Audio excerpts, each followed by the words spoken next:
Oh, what's that?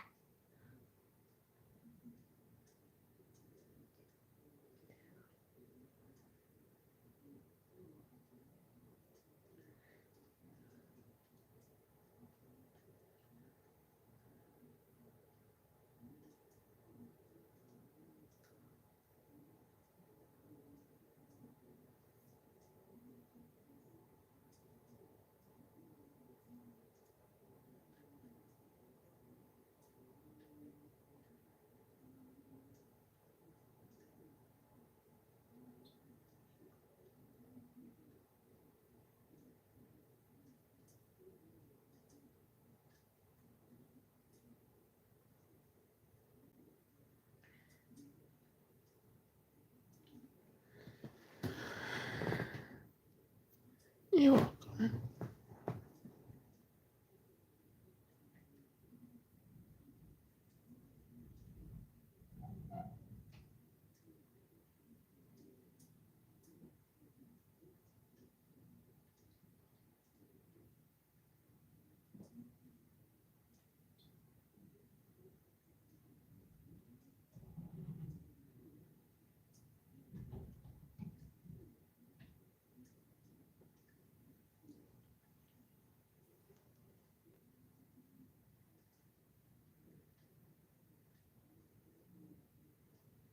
Why? Why? Why? Check out my new video. This one. How to get the skin. The skin. Fast. Just watch that video right there. Watch that video. Watch the video. Like the video. See? Let's focus. Like the video. I'm gonna put it in the community tab.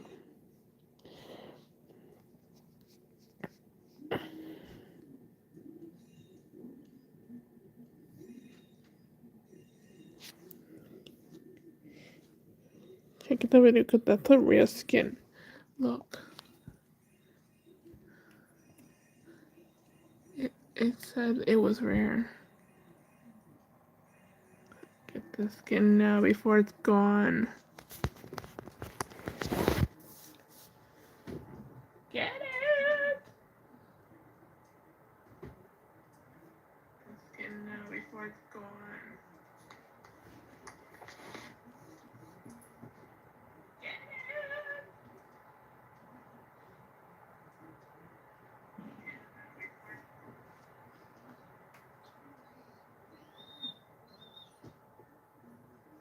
Baba, shut up.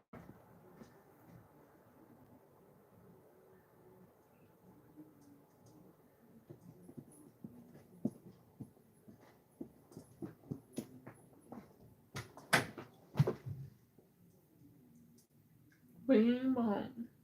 Boom boom. Bing bong. Boom boom. Soy la perra tu marido. Soy la perra tu marido. Soy la perra tu marido. Bing bong. Boom boom. Bing bong. Boom boom.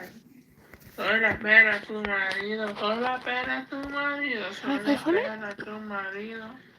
Maybe I'll play.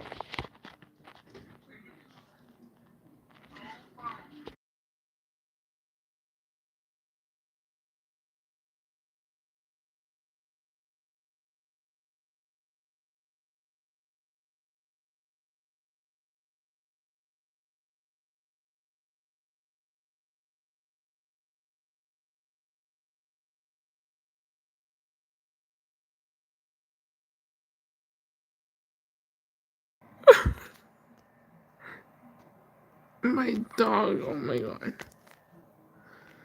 Okay.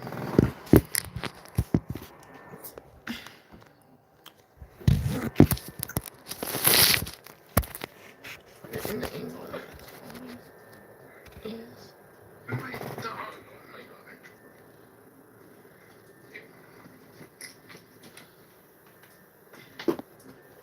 god. I'm gonna play as this skin.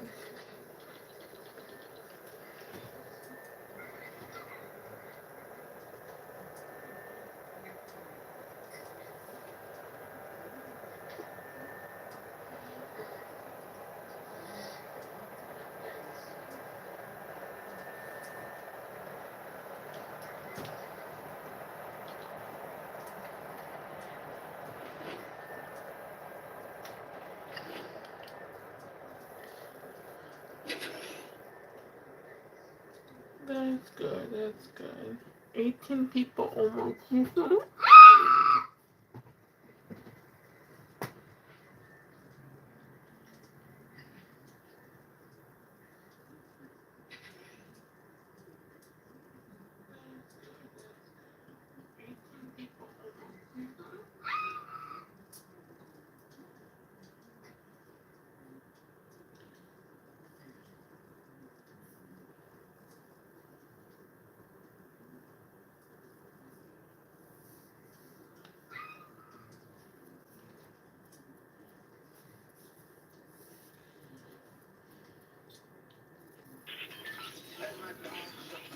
Not my dog. Not my dog. Not my dog. Okay.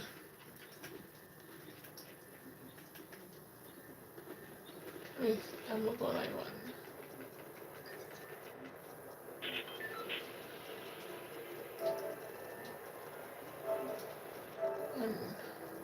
Touch.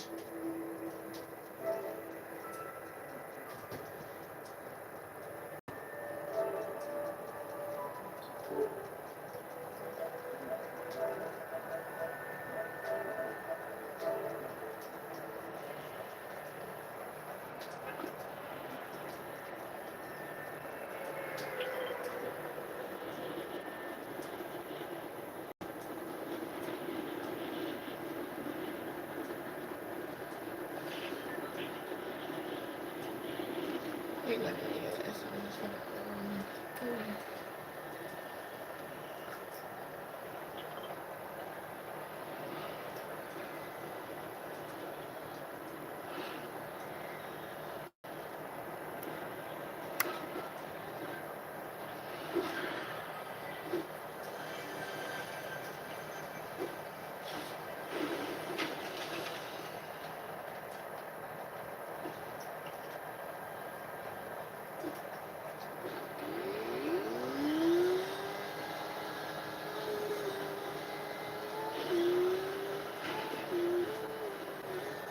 oh my Jesus.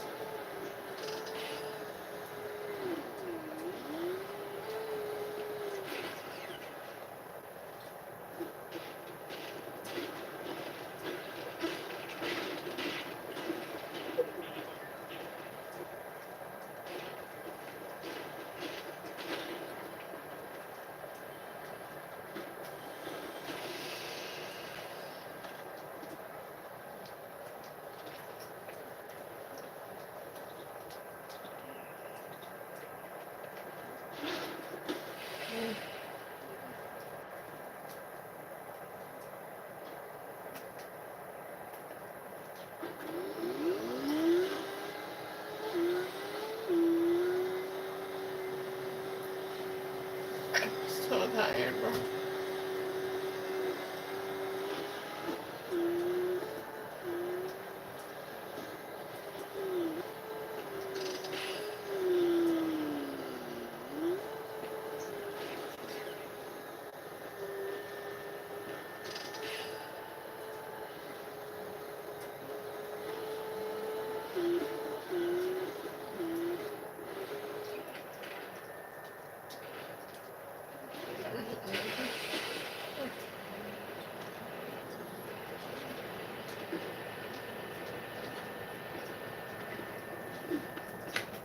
I forgot this is syrup mode.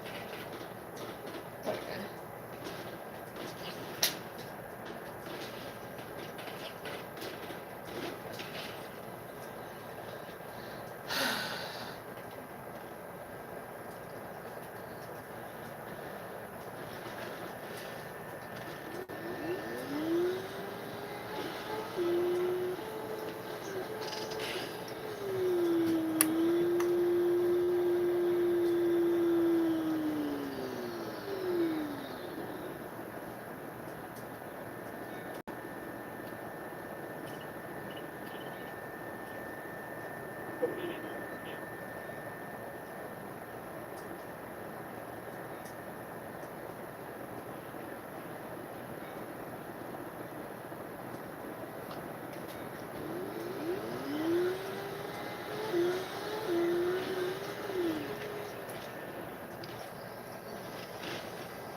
Oh no.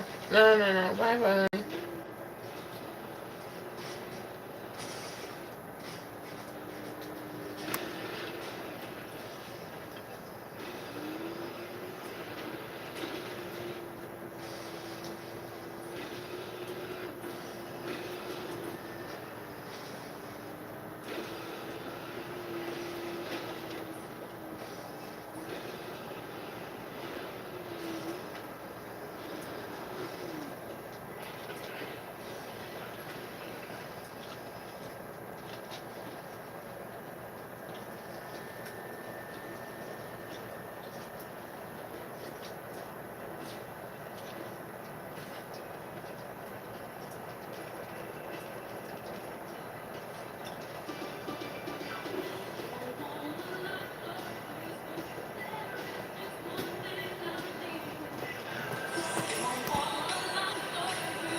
Live on Twitch, y'all.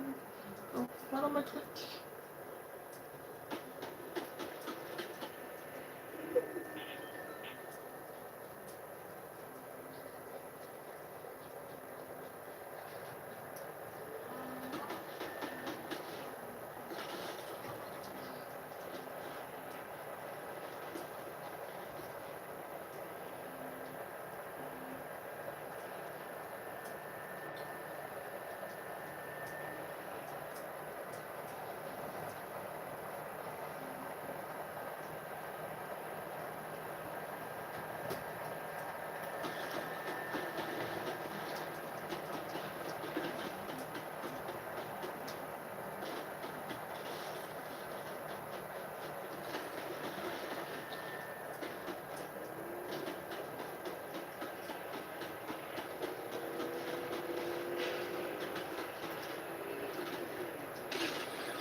You fucking pussy.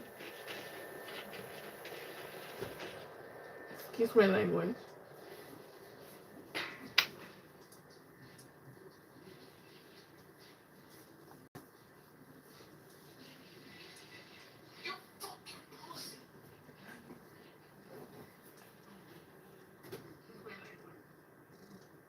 Let's say that someone likes you in your neighborhood. How would you feel?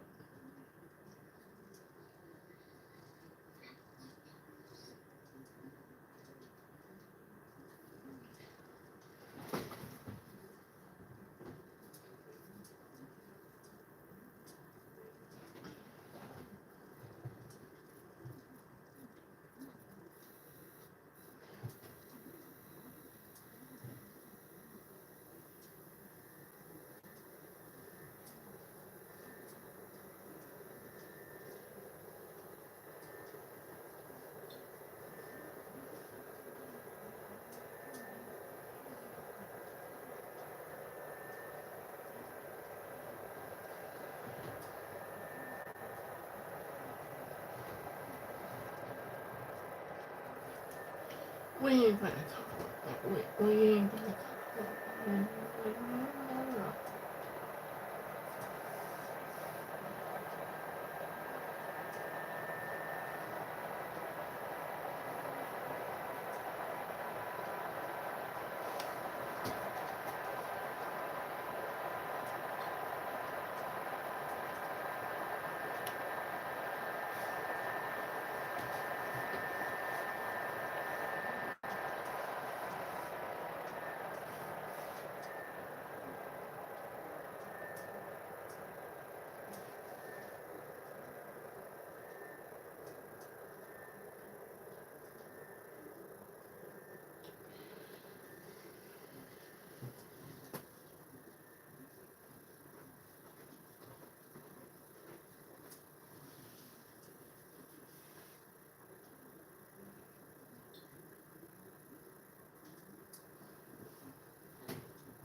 Idiot.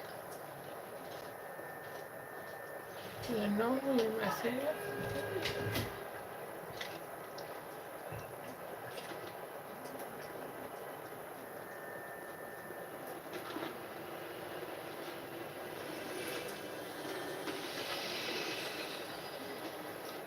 Hey, don't mess with me, fool.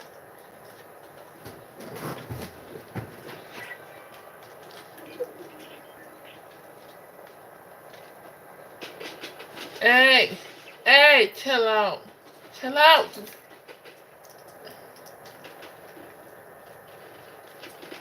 No, no, no, no.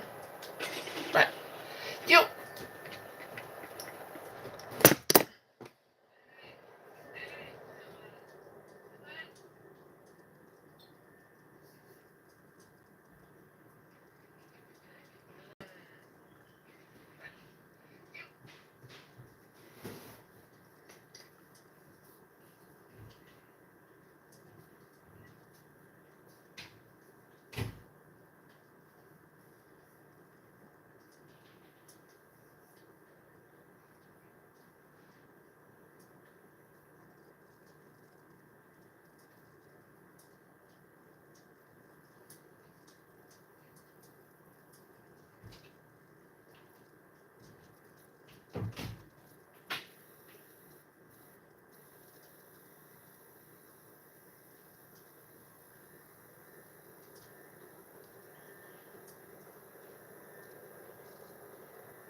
You chill out. I'm gonna let Duke in, so be careful. What? Yeah.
Right.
You okay?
Alexa, tell me a joke.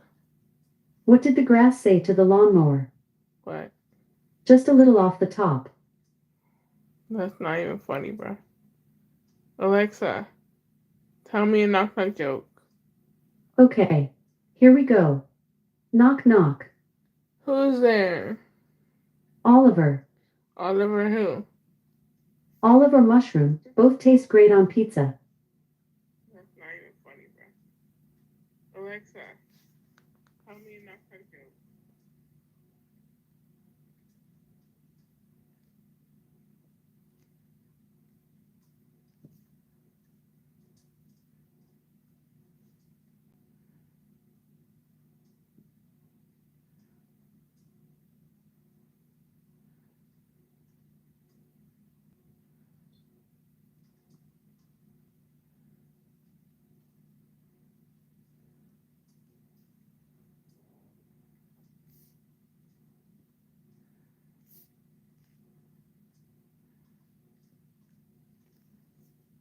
Never gonna give you up. Never gonna let you.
Here she is.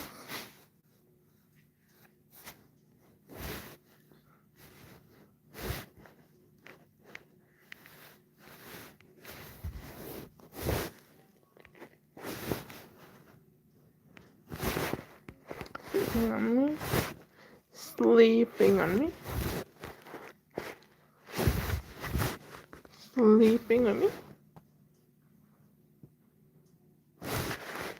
Sleeping on me. Sleeping. Sleeping. Sleeping. Looking at me. Looking at me. Sleeping on me. Awake. Awake. Wake up all. My dog, I think she's over here. She's right there. She stole my blanket.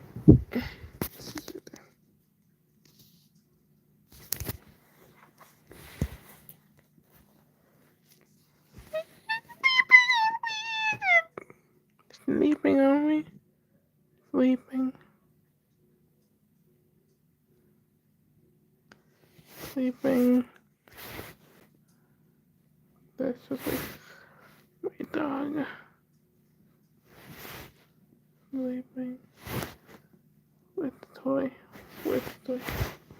With the toy.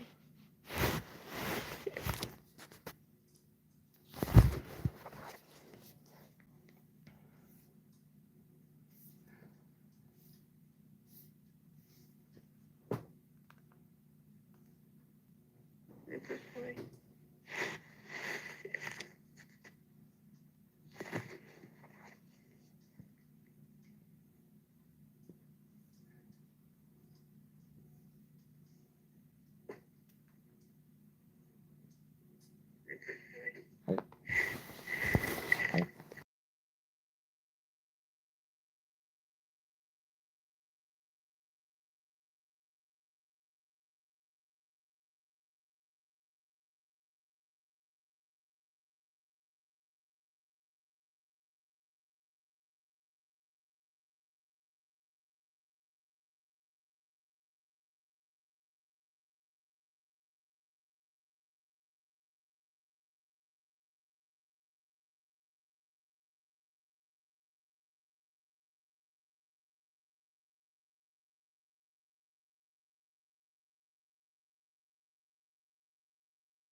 the time. She seemed nice. After giving me my sandwich, I left, not knowing that visiting McDonald's that day would lead to my biggest mistake. The next few days after meeting her weren't that different from the first. But as more days went by, I began to notice something strange about Mary. For starters, Mary was always the one taking my orders. This was unusual for her. To make things worse, the conversations she tried to have with me only or talk. I didn't mind at the time. She seemed nice. There was nothing odd. She was middle-aged, had short brown hair, and was slightly overweight. While I waited for my order, she tried to get to know me, making small talk. I didn't mind at the time. She seemed I left, not knowing that visiting McDonald's that day would lead to the biggest mistake ever. The next few days, my name is Brendan White, and I used to eat from McDonald's restaurant close to my house every day.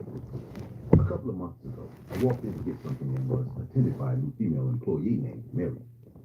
She was middle-aged, had short brown hair, and was slightly overweight. While I waited for my order, she tried to get to know me, making small talk. I didn't mind at the time. She seemed nice, and there was nothing odd about our conversation. After giving me my sandwich, I left, not knowing that visiting McDonald's that day would lead to my biggest mistake ever. The next few days after meeting her weren't that different from the first. But as more days went by, I began to notice something strange about Mary. For starters, Mary was always the one taking my orders. This was unusual for McDonald's. To make things worse, the conversations she tried to have with me only became weirder and left me uncomfortable in most situations. She would say strange things like how I looked so sexy and tasty, and sometimes ask me questions that no employee should have been interested in. Everything about Mary's behavior was odd. She looked almost 10 years older than me and didn't strike me as that sort of person in any way. Eventually, I began visiting another McDonald's far away from my house, deciding against reporting Mary and getting her fired. A couple of weeks went by, and one day, I walked into the new McDonald's and saw Mary working at the counter. I was shocked and expected her to tell me if she was filling in for someone, but instead, Mary acted as if she'd never left the old McDonald's and didn't address the situation at all. She resumed her usual attempts at small talk and disturbing remarks, but I simply ignored everything she said, got my order, and left. I decided not to go to McDonald's for a while, and only had it when a few friends placed orders at their apartments. I didn't know if Mary still worked there, but I wasn't eager to find out. One afternoon, while walking home after getting groceries, someone suddenly bumped into me out of nowhere, and most of my groceries failed. I bent over to pick them up, and the woman who had bumped into me began apologizing as she joined me to pick up the groceries. When I looked up to thank her, I was shocked to see Mary standing in front of me. I remained in silence as my mind raced. Was this woman stalking me, or was this just a coincidence? After standing there in silence, Mary finally said, "Well, young man, I'm in a hurry, so sorry about that," and left, acting like she didn't know who I was. I brushed it off again as a coincidence and walked home. As I got home, I realized my house keys weren't on me, but I was in a hurry and figured I had probably left without them. So I quickly got my spare key from under the mat, dropped my groceries inside, and left to meet up with my colleagues. My coworkers and I spent a couple of hours getting drunk and playing games on our day off. I left and headed home. But as I opened my door, something about it felt different. That feeling you get when someone else has been in your home was everywhere. But I was there, and all I wanted to do was shout. So I quickly looked around and the bathroom. Later that night, I was alone in my living room watching HBO when my phone rang. I was curious about who could be calling me so late at night. So I answered with a simple, "Hello?"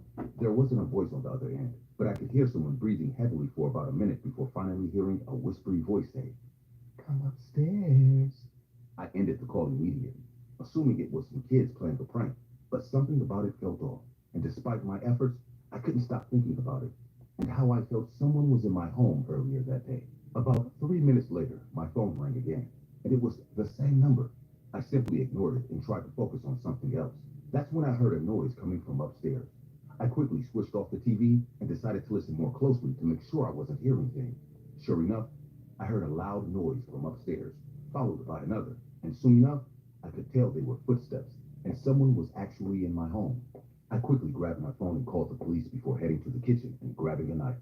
The house was silent for the next few minutes, so I began to walk up the stairs slowly to make sure there was actually an intruder. As I checked each room one after the other, I began to calm down and question if I heard anything at all. Eventually, there was only one room left to check, and as I opened the door to the guest room, I was filled with a feeling of relief as all I could see was an empty room. And the sense of relief I had just gotten was quickly overcome with fear. As out of the corner of my eye, I could see a figure standing behind the door.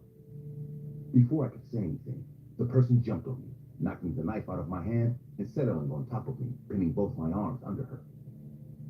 In that moment, all I could feel was terror as Mary looked me dead in the eyes before proceeding to grab the knife I had dropped.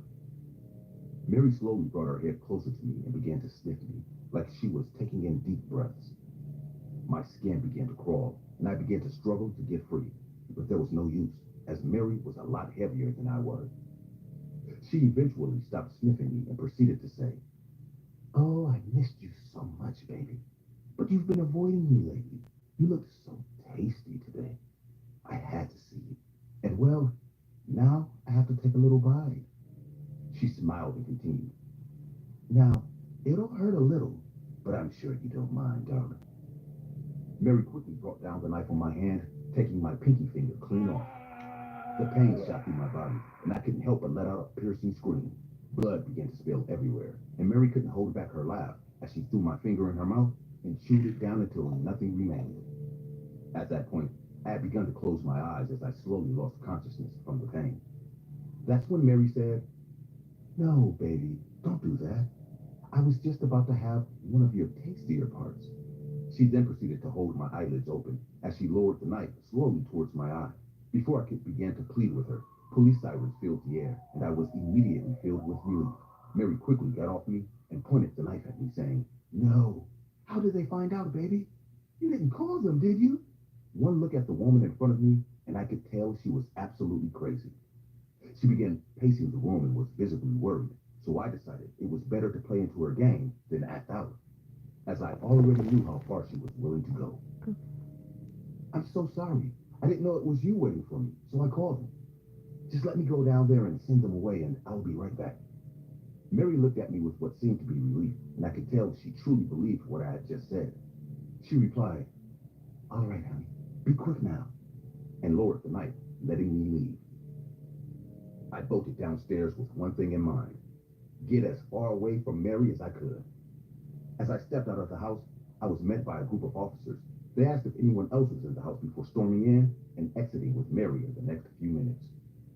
Mary was taken away in tears as she screamed at me for betraying her and not keeping my word, confirming to the police that she was completely crazy.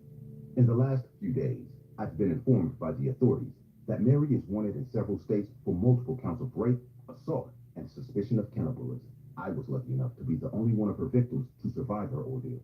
That encounter still keeps me up at night, and I haven't been able to stop thinking about the first time I met Mary in McDonald's. I hope my story has helped you all realize that we really know nothing about the people who serve us and our families at McDonald's. In my case, I met a crazy serial killer who posed as a happy-go-lucky woman, but in your case, it just might be the devil who hands you your Happy Meal with a smile on their face.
Hello, everyone.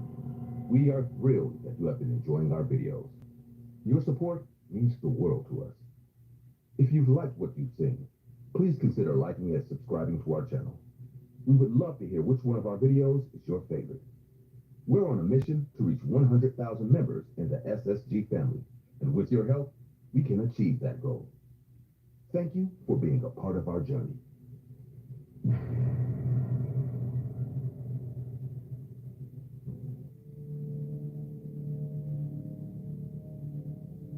Christmas is usually one of the best holidays of the year. The kids are always happy. There's food, parties, and presents. It's really that time of year when we can leave all our problems behind and concentrate on being happy, even if it's just for a day or two. The story I'm about to tell you was just before Christmas. In those days when we were getting ready for the holidays, and it was all happy times. What neither I nor my children expected was that those moments of happiness would be interrupted because we had an appointment with the unknown. Something we didn't understand at the time, and still don't today, was stalking us. And you know what? It still is. If you don't know what you're up against, how can you defeat it? It all started on a snowy day. During those days, we decided to take a mini vacation and went to my parents' country house. My wife was hesitant to go since we had a lot of work to do when we got back. But the kids were on vacation from school and insisted all year to go. So we indulged them. It was only a few days before Christmas. We had already put up the Christmas tree and decorated our house in town. But the cabin still lacked some Christmas spirit. We brought some decorations to beautify the cabin a bit, but to my surprise, my parents had left us something. A human-sized Santa Claus. It looked like an animatronic, but it was very strange. It was too thin. Normally, Santa Clauses are similar to the real Santa, fat with a huge smile. But there was something weird about this one. His look was touching. He looked like some Santa Claus out of some child's nightmare. I was about to put it away, but my kids saw it at the same time I did, and for some reason, they liked it. Kids really do have the weirdest tastes. Other than that, the day continued as normal. We spent the evening watching movies and eating something as a family.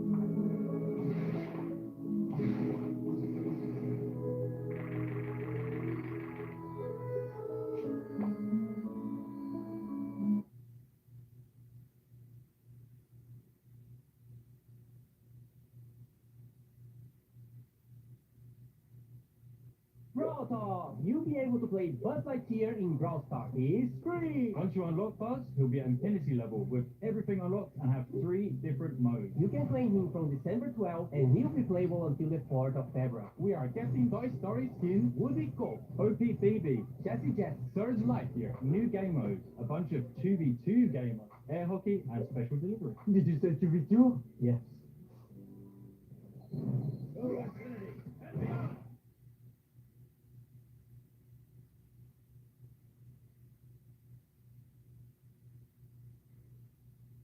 The kids seemed very entertained, and my wife and I were very happy about it. Nothing prepared us for what would happen the next day. After spending the night sleeping comfortably, a scream woke my wife and me at the same time. It was the scream of one of our children. As soon as we woke up, we both looked out the window where the scream was coming from. My 2 children were outside, running through the snow, running away from someone. When I looked back a little further, I clearly saw their attacker. No, it couldn't be true. It was the Santa Claus animatronics I had put up yesterday. This didn't make any sense. As I watched him run in the direction of my children, I could see him walk very natural. This was not an animatronic or anything like that. It moved like a human, but it was so thin. Who could fit into that costume? I told my wife to call the police as soon as possible while I went to get our children and protect them from their attacker. At that point, I didn't care about bundling up or getting a gun. I had to go as soon as possible. As soon as I got out, I did not go in the direction of my children, but towards my attacker, who for some reason was not running, but only walking in the direction of my children. I don't know what this being was or why it was attacking my children, but I knew I had to do something to stop it. With all my strength, I threw myself at him. I still thought that all this must have some explanation. Maybe it was a person disguised as a Santa. Yes, that must be it. That was the only logical explanation. A little confident from the lie I fed myself, I tried to take him down, but that's when despair and desolation took over my whole body. When I was just a few inches away from him, about to knock him down, I was overcome with a horrible feeling of fear and sadness that prevented me from moving forward.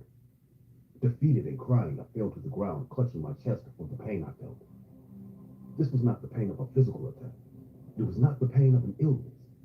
It was the pain one feels when one is very nervous or sad. Santa simply ignored me and kept walking in the direction of my children. Whatever it was, he was aware of what was happening to me. Possibly in some way, he caused it, since he didn't flinch an inch from my attack, knowing what was going to happen. After a few seconds that felt like hours, I gathered all my strength to get up and follow him. The pain and sadness I felt at that moment was so great that even though it faded as soon as Santa left, it still haunted me. For me, I would have stayed on the ground surrounded by ice crying, but I couldn't afford the luxury. That being was after my children, and I wouldn't let them feel for a second what I felt at that moment, or worse. I got up and ran as fast as I could through the ice. My children and Santa were already far away in the forest, but the sound of their screams guided me on the right path. With every centimeter I ran, I could feel that horrible feeling taking over my body again. The pain in my chest was getting bigger and bigger. I couldn't be far away. The screams became closer than ever until, crying against the tree, I found my two children. In front of them, the strange figure walked slowly in their direction. As soon as I saw this image, I turned to Santa Claus. You would think that nothing had changed from the last time I did it and ended up on the ice crying, but for me, everything had changed. This time, I was watching as the strange being was about to attack my children, and at that moment, I didn't care about anything but protecting them. I ignored the pain, the fear, the sadness, the cold. All I could see was this thing approaching my children. With a war cry, I lunged at it and knocked it to the ice. Blinded by rage, I didn't realize what was really going on. I was just hitting an empty Santa Claus doll. All the feeling of fear and desperation had vanished the moment I made contact with them. Now I was doing nothing more than hitting an inanimate object while my children cried beside me. When I realized this, I stepped aside and went to hug my children while Santa stood destroyed next to us. It was all over. Once we got back, I threw all the parts of that Santa Claus in the trash and put a new one once we got home. I'll be honest with you, the new Santa Claus didn't last more than 2 days.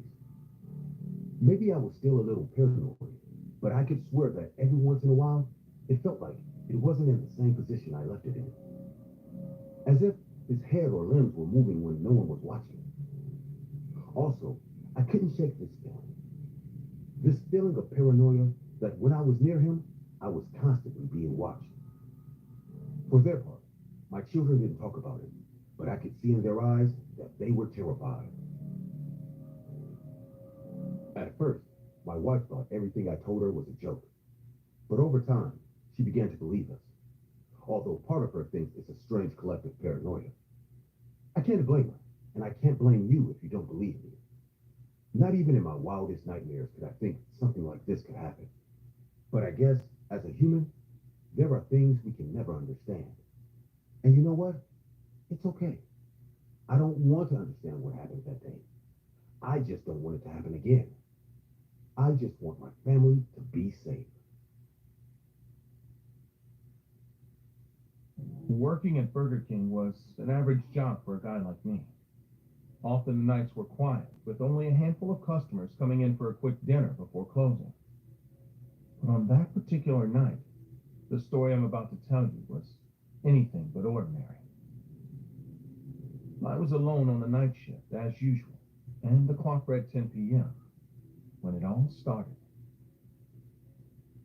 The night was cold and dark, and the rain was pounding on the windows of the restaurant, creating a gloomy atmosphere.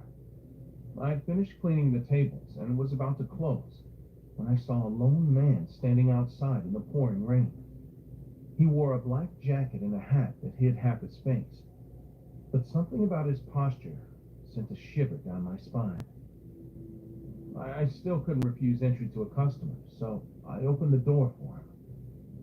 The man walked in without saying a word, just staring at me with his cold, dark eyes. He ordered a hamburger and a soda, and I prepared his order. The atmosphere in the restaurant was strange, as if silence and tension had taken over the place. As I delivered his food, I tried to make friendly conversation, but the man didn't respond. He just kept staring at me. Something in his gaze made me uneasy, but I decided not to pay much attention to it. The man sat in a corner of the restaurant, alone, silent. I continued with my usual tasks, but I couldn't help but feel watched. A few minutes passed, and I noticed that the man didn't touch his food. He just sat there, looking at me. I felt uncomfortable, as if I were in a scene from a horror movie. Finally, I decided to approach him and ask if everything was okay. I walked up to his table and spoke to him. "Is everything all right, sir?" The man looked up, but instead of answering, he smiled in a disturbing way. It was a smile that didn't reach his eyes, and his teeth looked sharp as knives. At that moment, I knew something wasn't right, but I couldn't just let it go. The man finally spoke, and his voice was soft and creepy. "I like your restaurant. It's a good place to be alone." I didn't know what to answer, so I just nodded and walked away from his table. I walked back to the counter, trying to ignore the uneasy feeling that came over me. The night was slowly progressing, and the man was still sitting in his corner, not touching his food. I decided to call the manager and tell him what was going on. The call was mysteriously cut off before I could say a word. I felt like I was trapped in a silent nightmare. I decided to take a break and headed for the bathroom. I needed a moment to regain my composure. While I was in the bathroom, I heard footsteps outside. As I came out, I saw the man walking around the restaurant, looking at everything as if he were inspecting every nook and cranny. I didn't know what to do, but I knew I couldn't stay hidden in the bathroom forever. When I returned to the counter, the man approached and finally broke his silence. "You have an interesting place here. I like it a lot." His words were unsettling, and his gaze kept boring a hole into me. I didn't know how to respond, so I simply said, "Thank you," trying to remain calm. The clock struck midnight, and the man still wouldn't touch his food. At that moment, I realized I couldn't let this continue. I asked him if he needed anything else, if he was satisfied with his dinner. "I need you to show me the kitchen." My heart began to pound. I was not allowed to show customers the kitchen, and something about the way he was asking made me even more uneasy. I politely explained that I couldn't do that it was against restaurant policy. The man was unfazed. He simply got up from his chair and started walking towards the kitchen. I reacted as quickly as I could and started to press the panic button behind the counter. I didn't know if it was working. The button didn't react and didn't make any sound. Who knows? Maybe it didn't work months ago.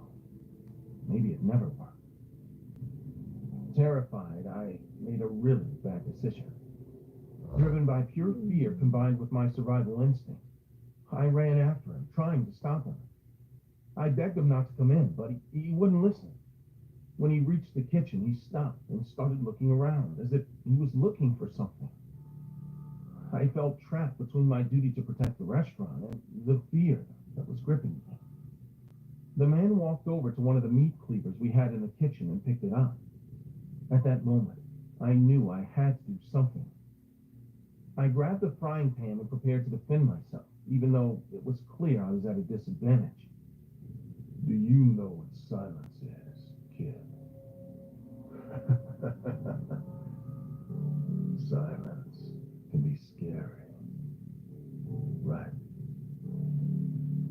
advanced towards me, his blade held high.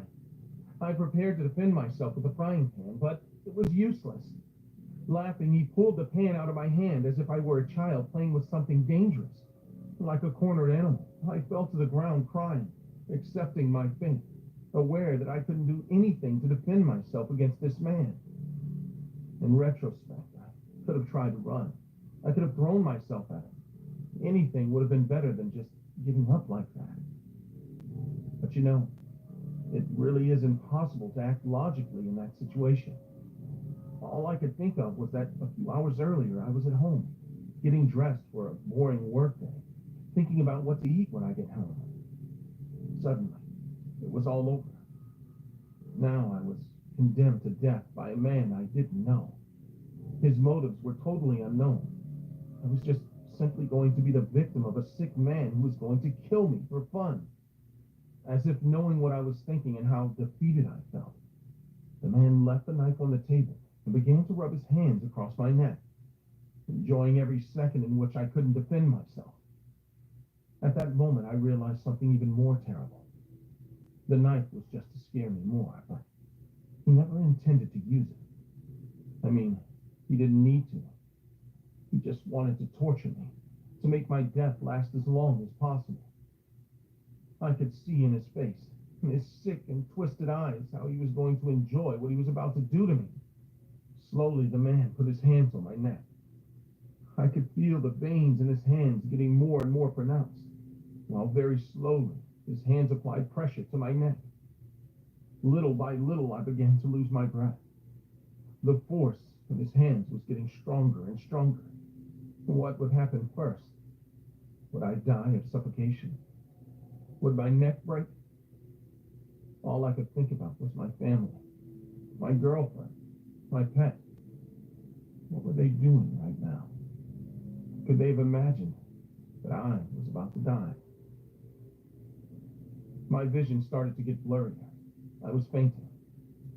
But then, suddenly, the sound of police sirens became audible outside. The man stopped and listened. For a moment, the tension in the kitchen vanished. Police lights flashed outside, and we heard the officers enter the restaurant. The officers approached the man and detained him. Apparently, the emergency button worked and alerted my boss, who saw on the cameras everything that was going on. The man was arrested and taken out of the restaurant in handcuffs. He didn't say a word as he was led away, but his cold stare and disturbing smile remained etched in my mind. After he was taken away, calm returned to the restaurant. My manager arrived soon after, concerned and relieved at the same time. I explained what had happened, and he thanked me for taking steps to protect the place. He assured me that the man would not cause trouble again, but I was no longer interested. I would never set foot in that Burger King again. Although the man was arrested, I never knew who he was or why he'd come to the restaurant that night. The experience left me with a lingering sense of unease and fear. The silence and the look of the psychopathic man stayed with me long after he was taken away. That night of terror at Burger King was an experience I'll never forget. I learned that sometimes evil can lurk in the most unexpected places, and that silence can be more terrifying than any scream. Since then, I never looked at a hamburger the same way again.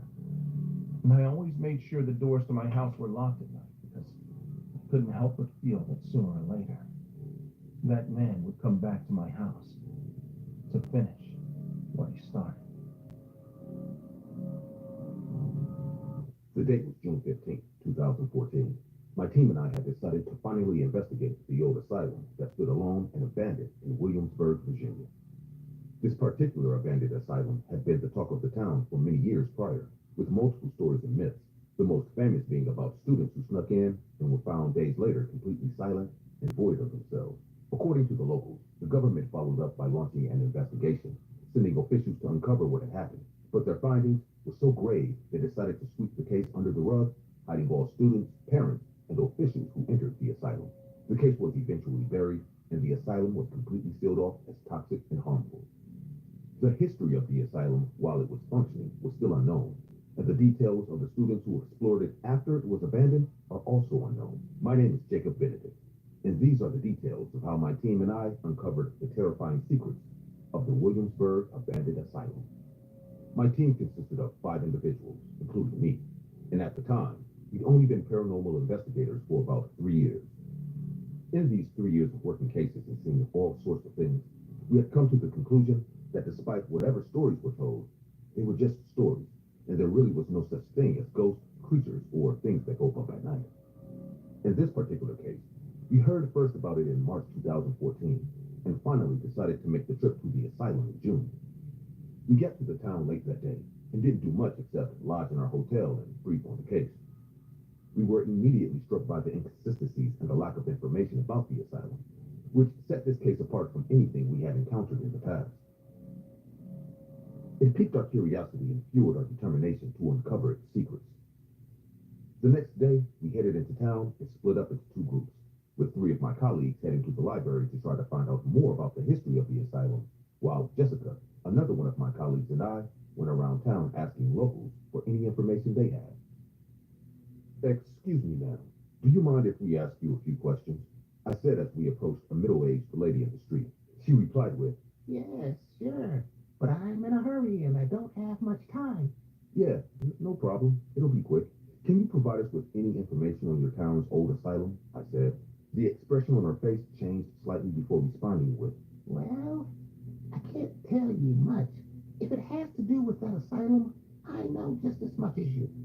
Her response shocked me as I had assumed a local would have a lot more information than we did. So I said, Oh, I apologize. I had assumed since you live here, you know a lot more than I do. Well, I can see how you think that, but I'm sorry, I don't know much, and I don't think anyone you speak to would know much either. Ever since I moved here, I've understood that the asylum is something to stay far away from. She paused for a minute before saying, Of course, there are still stories and ideas, but I'll tell you this for goodwill. Nothing good comes from that asylum. It's best you leave it alone. Despite saying she knew nothing, something about this lady's warning felt real to me. I also noticed she mentioned she moved here, so I decided to ask. So, before you leave, do you know if maybe there's anyone who grew up here and maybe knows something that can help us?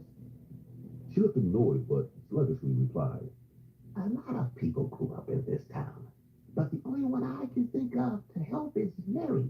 Her family was involved somehow with the asylum, and she doesn't live that far. After that, the lady kindly gave us directions to Mary's house, and in less than 10 minutes, we were standing at her front door. The house was extremely large and quiet, but it was obviously old, and I could tell just by looking at it that there hadn't been any repairs in years. We knocked, and in about 2 minutes, an elderly lady opened the door slightly. Can I help you? She said, standing behind the door. Yes, we're looking for Mary. We wanted to ask a few questions about the abandoned asylum, I replied. The woman remained silent for a while before reluctantly inviting us into the home. The house's interior was just as run down as its exterior, with the paint peeling off and its floors confirming to me that the house was extremely old. Mary showed us a couch and informed us to wait for her here as she went to get what she needed. She returned a few minutes later with a file completely covered in dust and told us everything there was to know about the abandoned asylum was in there. After a while of talking, we discovered Mary's grandfather was head of operations at the asylum while it was running, and he passed away shortly after it was closed. She explained the file was put together by an employee at the asylum during an investigation that eventually resulted in the closing of the asylum. The case was handled quietly, and the family obtained the file after the asylum was closed, keeping it to avoid any scandals or leaks. However, when the kids went missing, the police asked Mary's father for information, and again, the file was used quietly, and the government found its contents too problematic and swept the case under the rug. Mary appeared emotional talking about this. She proceeded to tell us she'd uncovered the contents of the file after her father's passing and had been burdened by the guilt of keeping it all hidden. I wasn't going to help you at first, but you seem like good people. I think you will do the right thing with that file and bring light to the activities of what went down at that asylum. Mary seemed to have confused us for a journalist or some sort, so I responded with, Mary, there seems to be a bit of confusion here. While we do find everything you've told us intriguing, we didn't come here to get the scoop on this. We're here because people believe the building's haunted, and there are various myths revolving around the asylum. We'd hoped you'd know a little bit about its history. Thankfully, you did. But we still need to visit the asylum and find out what's really going on. Maybe there's even some truth behind the myths. Mary's expression had completely changed now, and she looked almost pale as she said, Whatever you do not visit that place. Just take the file and release the truth. She paused before grabbing Jessica's arm and saying, That asylum is no place for people like you. The devil lives there now. The devil and all his demons. Jessica quickly pulled back her arm and got up before saying, Jacob, we should go. I think we have enough. Mary began to frantically look around, saying, Don't go. Don't go. I got up and thanked Mary before leaving with Jessica and heading to the asylum. Little did I know, that would be the biggest mistake we ever made. I think it was about an hour later, and my entire group was standing at the gates of the asylum. We had met up earlier to discuss what we had all discovered. The group that visited the library didn't find much, but they'd managed to find the blueprints of the asylum. We told them about our discussion with Mary and proceeded to look at the contents of the file together. The file contained all sorts of horrible tests and experiments that were done on the mental patients in the asylum.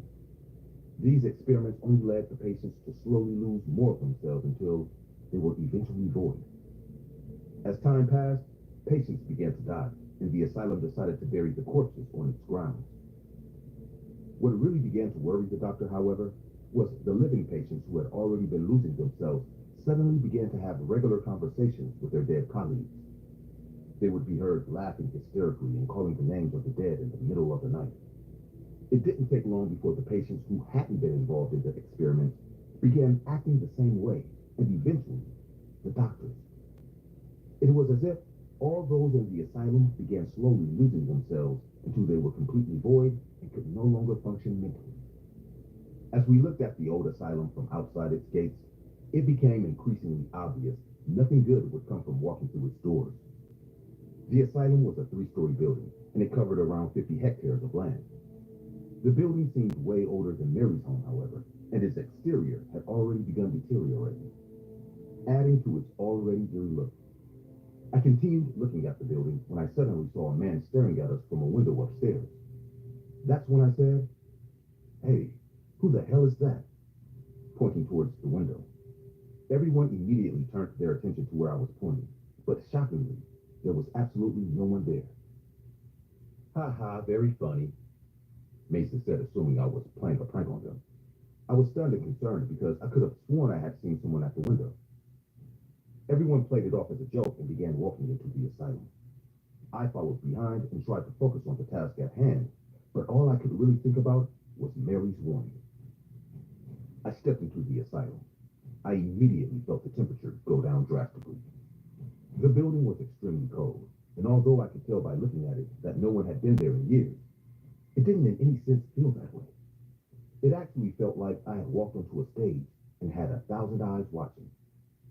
We continued walking deeper into the asylum, looking for anything that would explain the paranormal stories that surrounded the building. The floors were still stained with blood, and the rooms were filled with chairs and beds with straps for the patients. The group had stayed together exploring the building, when suddenly I followed them into a room, and I was alone. At that point, I'd assumed they were playing a prank on me. Guys, very funny. You've had your laugh, now let's move on and get out of here, I said, expecting a response. Instead, I was met with a deathly silence, and the temperature got even colder. I was completely scared and alone in the room when someone walked past. I immediately walked out to follow the person, but once again, there was no one there. At this point, I decided it was better to leave the asylum and wait outside for the others. I turned to leave, but I was met with the sight of a young woman in a gown and rotting flesh standing in front of me. My heart dropped at the sight of her. and she was so close to me that I could feel her extremely cold breath on my face. The lady only had one eye intact, while the other was being eaten by maggots and releasing a rancid smell. She slowly got closer and began to open her mouth. I closed my eyes and prepared for whatever was about to happen when I suddenly heard a scream from upstairs. I opened my eyes to see she was gone, and I immediately ran upstairs to see what had happened. I looked around upstairs for about 10 minutes before eventually finding Jessica sitting alone on the floor with her head in her hands. She appeared to be mumbling some words I couldn't understand, so I slowly approached her and said, "Hey, Jess, are you okay? I don't know what's happening, but we need to leave right now. Come on." Jessica slowly raised her head and turned to me. She responded with, "But, Jacob, we can't leave. We have to wait for the others so we can all go together." Jessica had messed up her hair in a way that had her face covered, and the room was so dark I could barely make out anything. But a part of me agreed with her, so I sat beside her and we waited.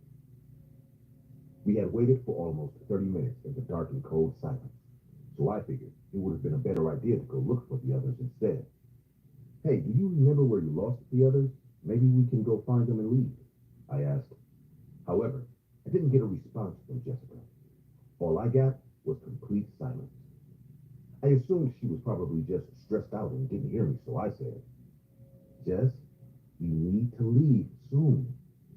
This time, Jessica replied, once again lifting her head slowly to face me as she said, "Don't you get it, though?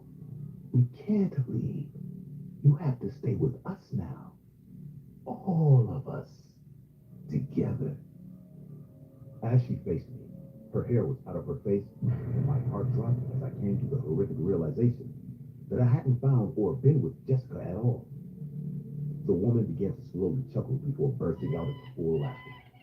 Her laugh felt like needles piercing through my ear, and before I could react, the room was full of other patients, also partially decomposed. They all joined in with her laughter and began walking towards me. Their stench filled the room, and no matter where I looked, their faces would appear. Some were filled with maggots than others. At this point, I was completely lost and could barely hear my own thoughts. My body soon began to join in with their laughter. I tried vigorously to fight and gather my thoughts, but all my body could do was laugh and laugh and laugh until I realized I had lost myself. "Sir, are you all right?" I opened my eyes slowly in response to the voice I had just heard. A part of me wondered if I was still in the asylum hallucinating, but as I regained consciousness, I looked around to see a bunch of paramedics attending to my group and me. The police were also on the scene questioning Mary, who had placed a call to inform them we were in danger after we visited her home. I stayed conscious for about 2 minutes more before blacking out and waking up 2 days later in Eastern State Hospital, Virginia. Somehow, I had regained total consciousness and was aware of my surroundings. The rest of them, however, weren't so lucky. They all appeared to be conscious, but weren't in any way responsive to what happened around them. The police informed me Mary had called them, and by the time they arrived, I was found laughing hysterically right behind the asylum's front door. This would mean I hadn't taken up to 11 steps in the asylum, and everything I'd experienced was all a part of the trance. The rest of my group, however, were found a long time later and had remained unresponsive. It's been 9 years since my experience with the asylum. Jessica and the rest of my group were placed in a different asylum. I have since given up on exploring all things paranormal, and I visit them regularly to remind myself what I experienced was real and not just a bad dream. Therapy has been helping, but I still see the patients in my nightmares. And every day, I wish I had just listened to Mary's warning. I hope my experience has convinced you all that behind every myth, there is some truth. And it is only those who are suicidal that would doubt the existence of the paranormal. The following story I'm about to tell you may seem unbelievable. I understand that it may pass as just another internet story. I also understand that even though there were witnesses, not everyone believes me, nor do my family or friends. I admit that even though I question if what I experienced is real, but I know it is. It is as real as the marks on my skin will attest. It all happened at my old job. I used to have a massage parlor in my garage, and to tell you the truth, I really liked it. I always enjoyed being a masseuse, and obviously I studied for it. I'm not going to lie to you. Every once in a while, I received some indecent proposal that honestly ruined my day. But luckily, it happened less and less, and once they got to know me, almost all my clients were regulars. Everything was going more than fine until one day. I got a surprise from one of the men who always came to me for massages. It was an ordinary Tuesday afternoon. Nothing made that day special. The weather was normal, not too hot nor too cold. Nothing had happened to me the day before, nor did I expect that day to be remarkable in any way. I simply got up, had breakfast, and went to work on a day when my agenda was composed of clients I already knew. The first few massages were normal, and I was getting ready for my next client, and that's when the nightmare began. Tim was always a normal man. He was a married man, and he never made any kind of proposition or innuendo to me. Tim had a small build. He was quite short and skinny, but I could tell he went to the gym from time to time. His personality was quite calm. He was a very polite, humble, and shy person. Needless to say, he also had a pretty low profile. I was getting ready to have a quiet session with him, but as soon as he walked in the door, I knew something was wrong. Tim was really very nervous. His face was red, and his relaxed posture was all tense, like he was really nervous about something. I greeted him politely, and he just gave me back a shy and forced smile. Something was happening to him. Hey, Tim, sorry for the intrusion, but are you all right? Hi, Barbara. Yes, of course. I'm just a little tense. Oh, I understand. Lie down. I'll do my best to make you better. Tough week. I'd appreciate it. These last few days have been very tense. Once Tim lay down, with his shirt off, I covered my mouth so I wouldn't scream from the shock of what I was seeing. His whole body was different. He had marks and cuts all over. But these were not marks from a fight, and he didn't look like he had been attacked. The marks were key points of his body. It was like his body had gotten bigger, and his skin couldn't take it. His skin was cut like a t-shirt that he had outgrown at some point. It was all very strange. But you know what? It wasn't the worst of it. What struck me most about his back was his hair. Tim was always a very neat person. He was one of those people who hated having hair on his body, from facial hair to hair on his back to hair on his legs. The only thing he was naturally accepting of were his eyebrows and the hair on his head. That's why I was so shocked by seeing him the way I saw him. His whole body. His whole body was full of hair. It was as if this man hadn't shaved for years. When was the last time I saw him? Last month? This didn't make any sense. Had he taken any medication that caused him to have an allergic reaction? Is there something wrong with my body? What's taking you so long? Oh, I'm sorry, Tim. I was just looking for the cream. I must admit that Tim's comment caught me totally off guard. He would never have spoken to me like that. Somewhat uncomfortable, I rubbed some cream on his back and started massaging him. Something was wrong with his back, and I don't mean the cuts or the farting. His back was moving on its own. I thought about telling him to stay still, but quickly realized that would not be possible. All these movements felt involuntary. It was as if something was happening to his back, as if it was changing.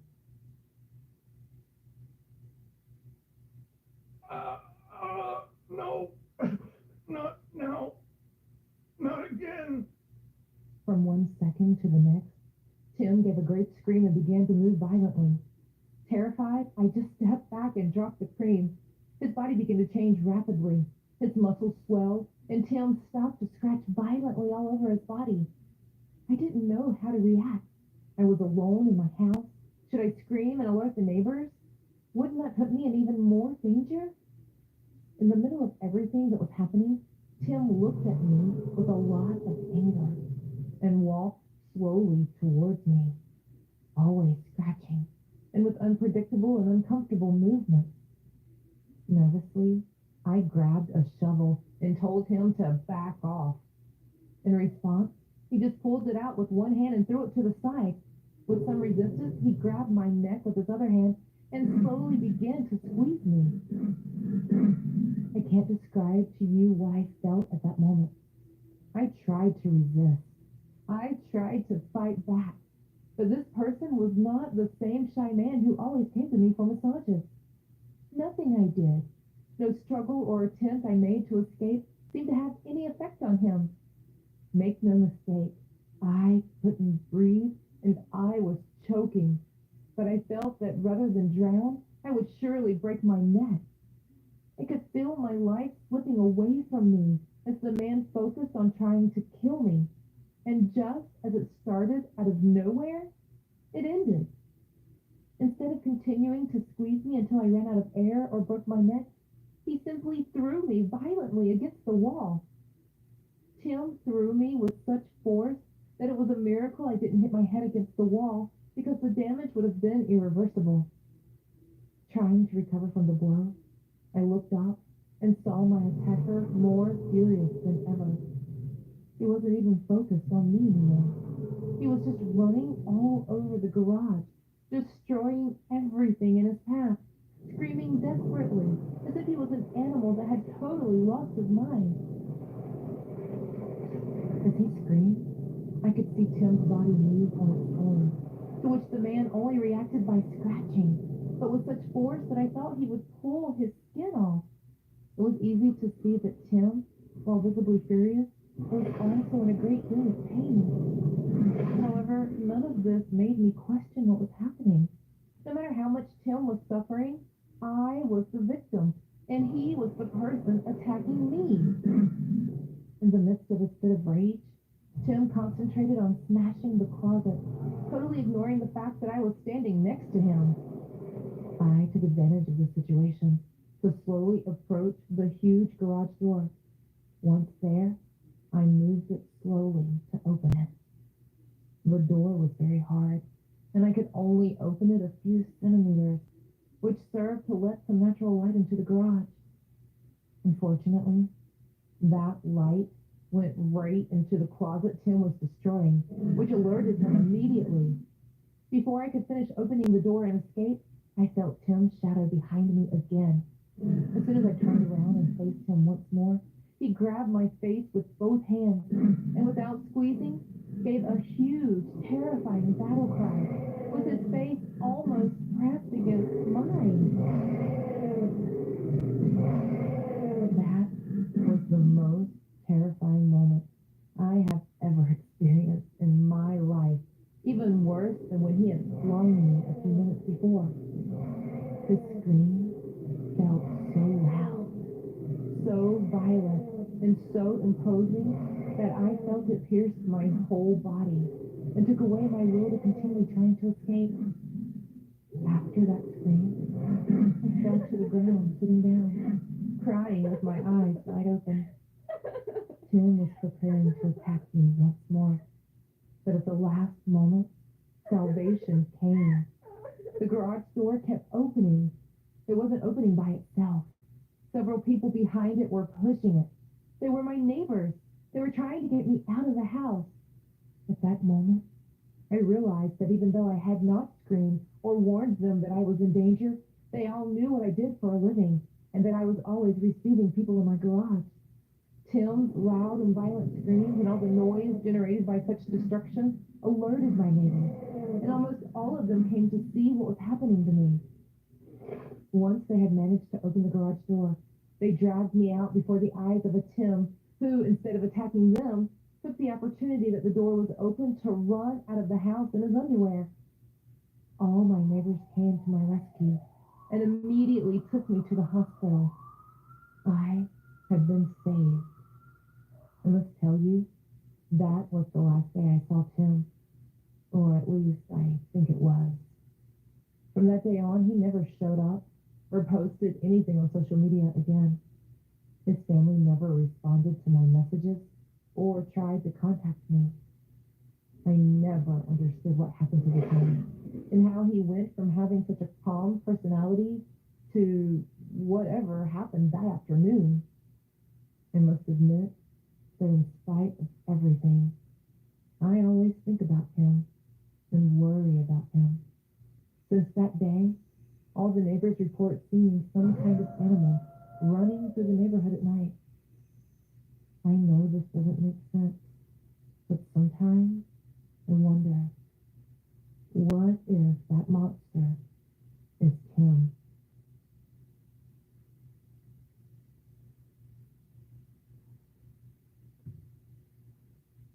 My name is Charles, and for years, I've been the driver of the last bus. My shift starts at midnight and ends at 4 in the morning. Working the night shift has its share of loneliness, of course, but I've never experienced anything quite like what happened one autumn night. For the first few hours of my shift, everything went smoothly. A few passengers get on and off. It was around 2 o'clock in the morning when I arrived at the last stop before turning around and returning to the depot. The stop was located in a dark and desolate part of town, right next to an old cemetery. There were a couple of dim streetlights, but most of the streetlights were out. As usual, no passengers were waiting at the stop. As I waited for the scheduled time before departing, I turned on the interior lights of the bus to check that everything was in order. I was checking my rearview mirror when I saw a flash of movement in the darkness. I turned to look out the rearview mirror and, to my surprise, saw a man running toward the bus. It was not unusual for people to be late and trying to catch the last bus, but the way this man was moving struck me as odd. His movements were jerky and erratic, as if he was panicking. When he finally reached the back of the bus, panting and sweating, I could see his face. He was a middle-aged man with a wild, desperate look in his eyes. I decided to slow the bus down so that this man wouldn't miss it. I was never really one of those drivers who enjoy passengers missing the bus to go home, especially at times like that. The man got on the bus and sat in the back of the bus. His disturbing smile never disappeared from his face. I looked through the rearview mirror and noticed that there were no other passengers on the bus at that time. The bus resumed its march, and as we made our way through the empty streets, the man began to hum a haunting song. It was an ominous tune that I did not recognize, and his voice had an eerie tone that sent chills down my spine.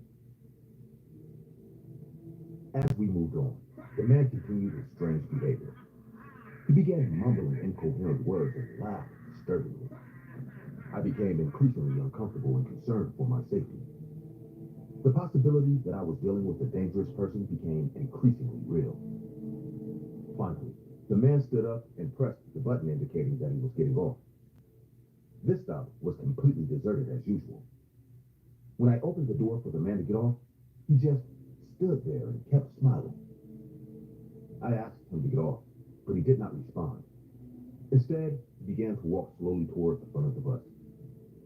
I felt trapped in my seat, watching with growing anxiety as the man advanced toward me.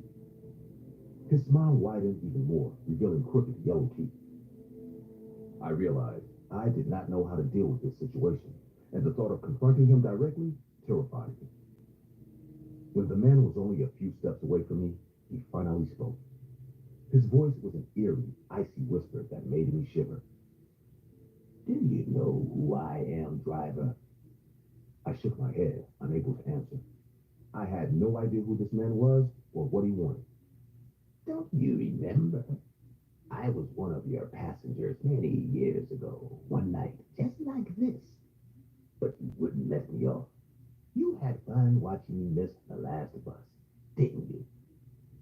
I had no memory of that incident, but that didn't matter at the time. I was too scared to think clearly. The man moved even closer, his face inches from mine. I could feel his cold, stinking breath on my face. This is your last stop, driver. Today, it's your turn to stay behind. Before I could react, the man pushed me back with enormous force. I fell to the ground stunned as he lunged at me. I tried to scream, but his cold, skeletal hand closed over my throat, stifling my words. Looking terrified, I struggled desperately with the man who assaulted me. His eyes, full of fury and madness, were still fixed on mine as his grip grew tighter and tighter. I felt my life slipping away, and an overwhelming panic overcame me. In a last act, I reached for a small flashlight I kept in my jacket pocket. I wielded it with all my strength and hit the man's head with all my might. The impact knocked him back, releasing his hold on my throat. Coughing and gasping, I took the opportunity to pull away from him. As I sat up, I saw the man withering in pain on the ground, holding his head. He looked dazed and confused. Without a second thought, I ran to the driver's door and slammed the safety door of the bus shut, making sure he couldn't reach me. Then frantically, I reached for my cell phone and called 911 for help. The emergency operator's voice calmed my nerves. I explained the situation and the location of the bus. I was promised that the police would be dispatched immediately. As I waited, I held the flashlight in one hand and the bus steering wheel in the other, watching the man on the ground. The man began to come to his senses, but instead of trying to open the front door or looking for a way out, he just sat there and stared at me. His haunting smile persisted, and it was bigger than ever. He didn't seem to be in pain or show any normal emotion. When the police officers finally arrived, the man was arrested without much resistance. As they handcuffed the man, he continued to whisper incomprehensible words and laugh, which increased my discomfort and fear of him. The officers assured me that an investigation would be conducted and that they would take steps to ensure my safety. After giving my statement to the police, I made my way to the bus stop, shaking and shocked by the experience. I couldn't recall any similar incident, but the thought of having left someone behind on a night like that haunted me. Eventually, the authorities discovered that the man suffered from severe mental illness and had been wandering the streets for years. He was not one of my former passengers as he had claimed. Although that revelation relieved me to some extent, the experience left me deeply scarred. From that day on, nights working on the bus became even more lonely and terrifying for me. Every shadow in the darkness, every haunting laugh reminded me of that autumn night. The story became an urban legend in the area. My night bus, known as the Last Bus, gained an infamous reputation. Though I tried to move on, that sinister smile and the man's icy whispers never completely disappeared from my thoughts. And my nightlife was changed forever. It's undeniable that some people find it easier to find a job than others. The job market is very wide for young university students hungry for success. For me, on the other hand, it's very different. My name is Alfred, and I am 50 years old. But this is not a story about how hard it was to find a job. Today, I will tell you how the job I got, with a lot of effort, is almost the last job of my life. Because of life, I was never able to study or finish school. Looking for a job at my age was really very difficult. But I am the only breadwinner in my family, so I had to do it. Every job I went to, they told me different things. Some would tell me that they would call me after talking to other candidates, but I could see in their eyes that they knew they wouldn't. Others were more direct and told me I was too old for any job, even something as simple as a supermarket cashier. I went from failure to failure, but just as I was giving up, I got an opportunity and started working right away. The job was quite simple. I was going to be the caretaker of a soccer field. The team was pretty humble, so the stadium was pretty modest too. I'm used to everyone at work pretending I'm not there, and when they noticed my existence, it was to ask me for things in a bad way or make fun of me. But this place was different. All the players and workers at the club were really warm and welcoming. They all made me feel a part of a big family that started with the president and ended with me. The people at this job were very nice, and in the beginning, I was very happy. Until I discovered something that changed everything. Although it felt like a warm and friendly place during the day, the locker room was pretty old, When no one was in them, they looked abandoned and very scary. To tell you the truth, I didn't feel scared or anything like that. I was a grown-up person, and I wasn't in the mood for superstitions or getting scared just because I was alone. The players told ghost stories and said that the field was haunted. They would tell me to be careful at night when I was alone, but I could tell that they were all laughing and not taking themselves seriously. My first nights guarding the court were pretty quiet. I came close to falling asleep several times. I really had nothing to do, but eventually I would get used to it and have a routine prepared, like carrying a book that I would read after cleaning up. I must admit that I heard several noises inside the locker room or in the facilities in general, but none of them caught my attention. Wherever I go, there will always be noises. If I am scared by each one of them, I would have to dedicate myself to something else. The important thing was that there were no people sneaking into the facility or a rat problem. I was pretty quiet all night and didn't let anything break my peace. Little did I know that this tranquility would give me a false sense of confidence that would endanger my life. That day, my shift was just beginning. I had just finished cleaning the players' locker room and I was leaving to clean the hallway. But I heard a noise that caught my attention. The noise was coming from inside the locker room and it was too loud to ignore. Surely, no animal could have done it. It was like a thump as if someone had tried to destroy a dugout, but there was no one there, as I had just exited through the only entrance to that locker room. Confused, I took out my cell phone and went back into the locker room, recording everything I saw. I didn't realize it at the time, but during the recording, a terrifying shadow passed by the wall at an enormous speed. Even though I didn't see the shadow, I felt like something in the locker room had changed in the 3 minutes I had left. It may have been the same locker room visually, but now there was something about it that terrified me. The place felt icy cold, as if a huge, windless, gelic chill had taken over the whole place. Immediately, I got goosebumps. Not because of the cold, but because I felt that I was no longer alone. Before I could react, the battery of my cell phone ran out and it turned off, which made no sense, because until a few minutes ago, I had it at more than 80% charge. Without seeing anything, but knowing that I was not alone, I ran out of the locker room as fast as I could. But it was not going to be that easy. Halfway through, I ran out of air and fell to the ground. It was a horrible feeling. I couldn't breathe and my lungs felt like they were going to burst. I gathered all my strength to get up again, but there was someone in front of me. It was a man, a local soccer player I didn't know. Why was he dressed as if he was going to play a match? Confused, I got up as best I could, and at that moment, I realized that something was wrong with this man. His skin was whiter than that of a normal person. It was too pale a white color, unnatural, as if he were dead. His eyes were glassy and his body was full of bruises. The moment our eyes met, the man began to cry tears of blood running down his face at enormous speed. Whatever this was, it was not human.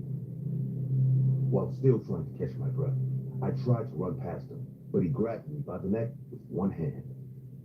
As I stood up, the man looked at me with a desperate and sad face and shouted, "You must help me! Who are you? Let me go! Please! You have to help me! I didn't ask for this. I was desperate. I'm married. I have a 3-year-old son. It can't end like this. Help me!" "Hey man, I have a family too. I don't know who you are, but please don't hurt me. I just want to see my family. You don't understand the things they do to me. I can't go back. I don't want to go back. I just want to have another chance to hug my family. I want to see them again. I don't want to do this. I was lost and no one would help me. I beg you, do something." Make no mistake, I was terrified. Every fiber of my body was screaming that I was in enormous danger. But while he was saying these things to me, while this man was screaming at me and squeezing me with his arm, I felt that there was no evil in him. There was desperation. Suddenly, he let go of me and screamed for help again. But this time, he wasn't looking at me. He was looking behind me.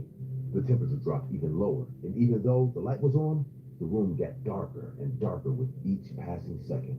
I looked behind me and saw a bunch of shadows going from one place to another, slowly approaching where we were. "They're here! Let them take me, please!" In a matter of seconds, the shadows surrounded the whole place, and ignoring me, They threw themselves against the terrified man. The shadows began to surround his entire body as he screamed louder and louder in despair. He dropped to the floor and began to spin as if on fire. And in my presence, something invisible began to drag him around the place until I lost sight of him. I could not believe anything I had just seen. My only reaction was to stay on the floor in the fetal position, crying and praying that this was all a nightmare.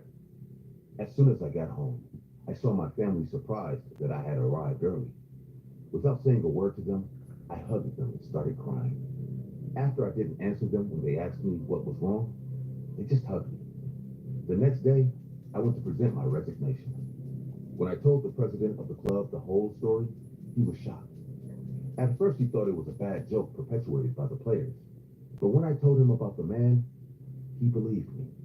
This man was a soccer player who had been with the club when it was founded. Being a small club, not many people know this, but this man had taken his own life by hanging himself with a rope, leaving his family alone. The last thing he told me was that normally he would not have believed me.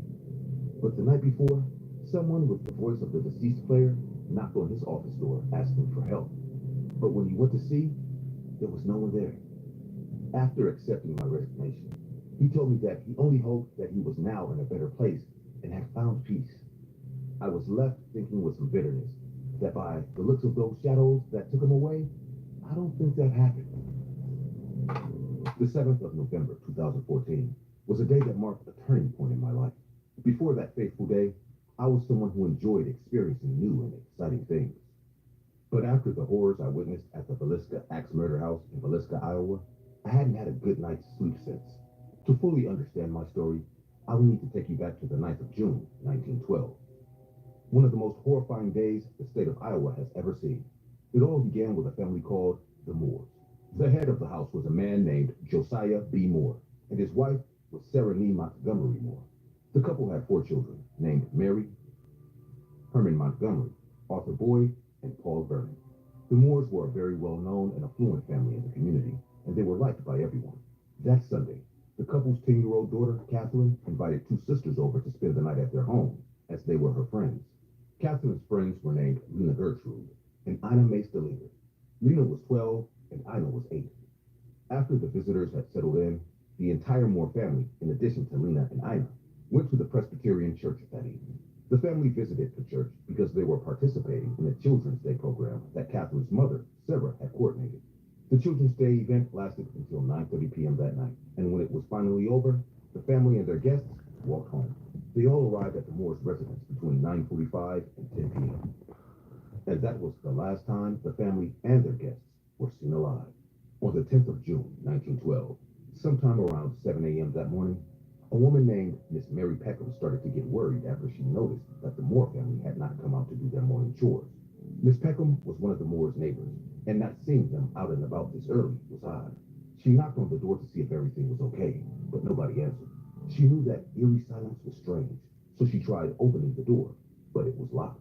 With no other option, she called Josiah's brother, Mr. Ross Moore, to help her check on them. When Ross arrived, he called out to his brother, but no one answered. So he and Miss Peckham decided to get into the house with Ross's spare key. When they finally got in, they were met with a horrific sight. The disfigured bodies of the Moore family and the Stillinger sisters were found in their home by Ross Moore and Miss Mary Peckham on the 10th of June, 1912. The authorities were immediately called to the scene, and an investigation revealed that the murders had taken place between midnight and 5 a.m. The killer, who had been waiting in the attic for the family to fall asleep, started the massacre from the master bedroom where Josiah and Sarah Moore slept. The killer used an axe to repeatedly hack Josiah's face. The cuts to his face were so vicious that Josiah's eyes were missing, and his corpse was unrecognizable. The authorities also noticed a gouge mark in the ceiling of the master bedroom, from where the killer had lifted the axe to murder him.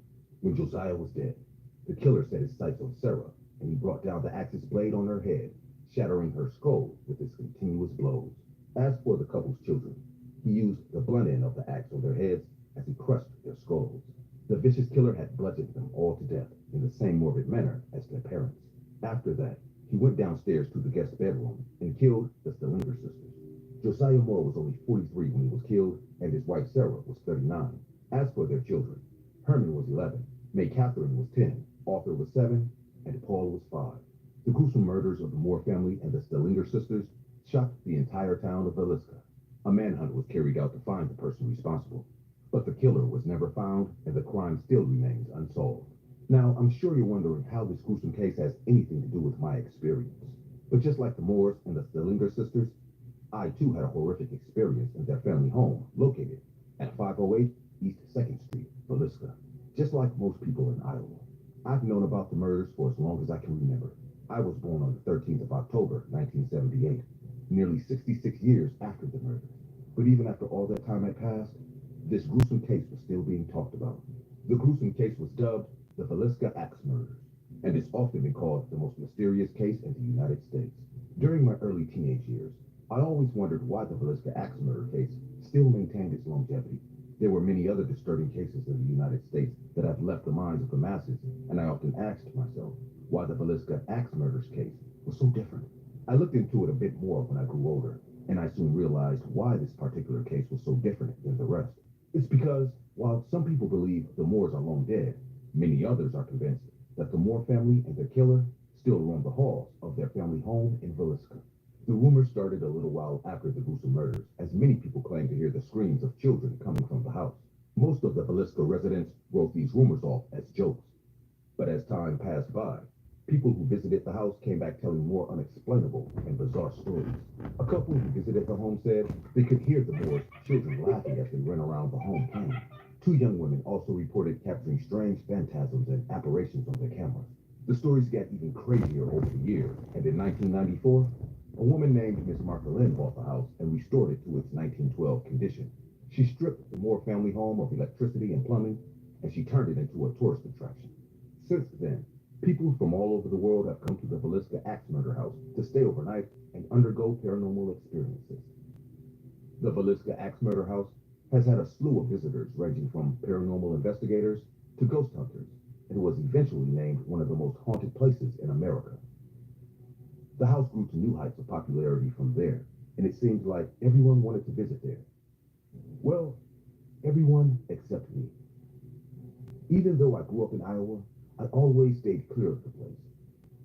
As I said earlier, I was the kind of guy who enjoyed experiencing thrilling and exhilarating things. There were very few things I would say no to, as I was always down for anything. However, the only time I drew the line was whenever it was anything paranormal related. It had been like that since I was little, as I was always against exploring the supernatural or paranormal world. My grandmother was a strong believer in the paranormal, and while most people called her crazy, I always felt there was some truth to her crazy stories. I had sworn to never visit the Villisca Axe Murder House. But all that changed when my longtime friend Ron Lancaster visited me in Iowa. I'd met Ron during my years in college, and we'd been brothers since. Just like me, Ron enjoyed trying crazy new things, but he didn't have the same issues with anything supernatural or paranormal. Ron thought both the supernatural and paranormal worlds were all hocus pocus, and in a bid to convince me of the same, begged me to go with him to the Villisca Axe Murder House. I told him no, and nothing was going to change my mind.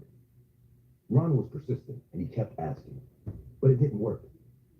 With no other options, Ron told me that he was traveling abroad the very next month, and that he really just wanted to go on a crazy adventure for old time's sake, as he wasn't sure when we'd see each other again. I wasn't sure if he was trying to guilt trip me into going or if he was serious. But his visit was almost over, so against my better judgment, I agreed. On the 7th of November 2014, my friend Ron and I made our way to the Villisca Axe Murder House. The tourist attraction cost $428 per night, and I felt that was far too steep. But Ron offered to pay for 2 nights. Once everything had been settled, they showed us to the rooms. I remember being really freaked out throughout the night, but Ron kept cracking jokes and trying to lighten the mood. We eventually went to bed that night, and I didn't hear anything out of the ordinary. I actually had a pretty good night's sleep. The very next day, Ron couldn't stop saying, "I told you so." And even though I didn't want to admit it, he was right. I told myself that all the so-called paranormal experiences were a hoax, and I was completely over my fears. After the first night, we both spent the second day making corny ghost jokes and laughing. I was enjoying myself at the time, and I was really glad I came with Ron. But little did I know that I'd grow to regret that decision in the following minutes. Ron had gone up to his room to get his phone around 12:25 a.m., but it had been about 10 minutes, and he hadn't come back down. I wondered what was keeping him, so I went upstairs to check. When I entered the room, I saw Ron sitting on the chair with a wide grin on his face. I thought he was trying to pull a prank at first, so I told him to cut it out. But Ron didn't respond. I was about to smack him across the head when I noticed his eyes. They were filled with pure fear, and I could tell he was terrified. In an instant, the room went cold, and I couldn't move. A few seconds after that, a foul smell of rotting flesh began to fill the room, and that's when I saw it.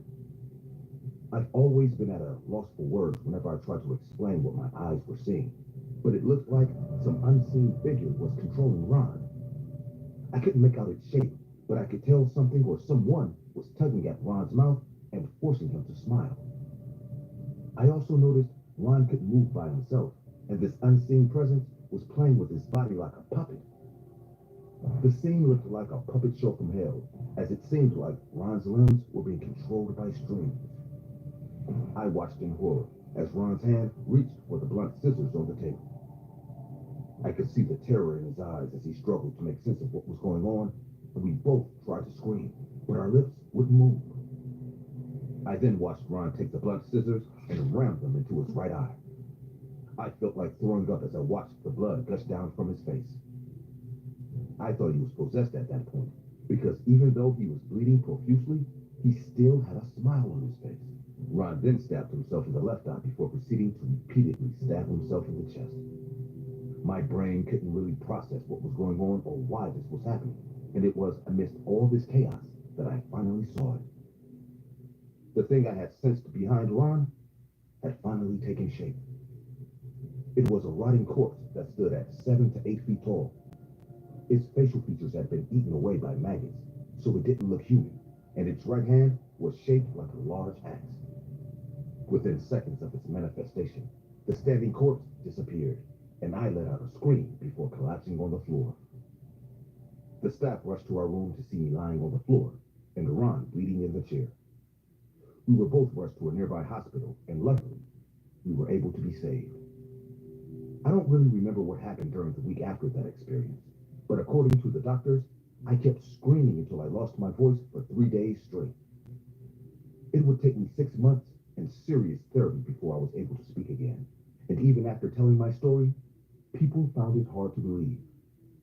Ron, who had lost both his eyes, was the only person able to corroborate my story, but he was put into an asylum as he kept muttering gibberish whenever he was asked to speak. The news took the headlines by storm as the authorities struggled to explain what had happened that day. It would take me 2 years of serious psychological care before I was able to acclimate back into society. I've also been going to therapy every single day since then, and I was ordered to move back in with my family as I still showed some traits of insanity.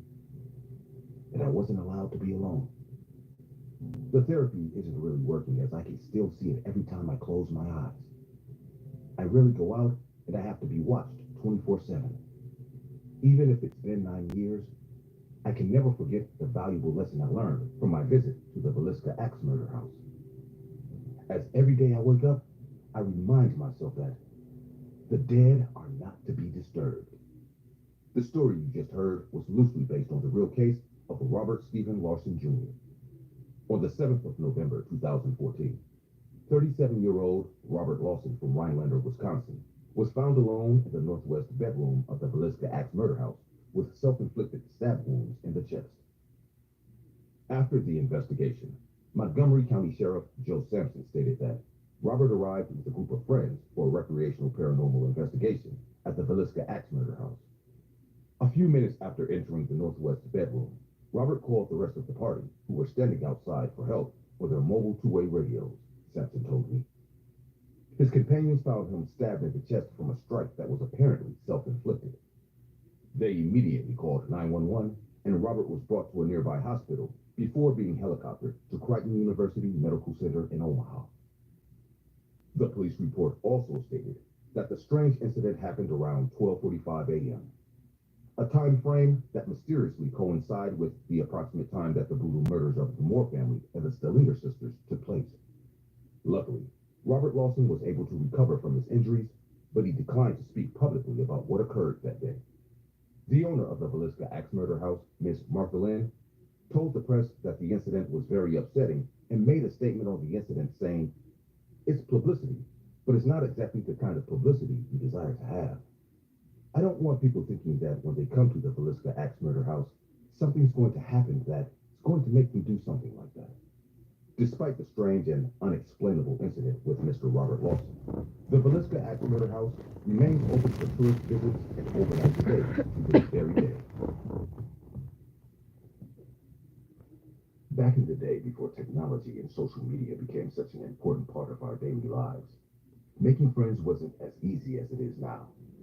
Most of the pretty women I saw in a day, I would never see again, mostly because I didn't have the balls to walk up to them and get to know them.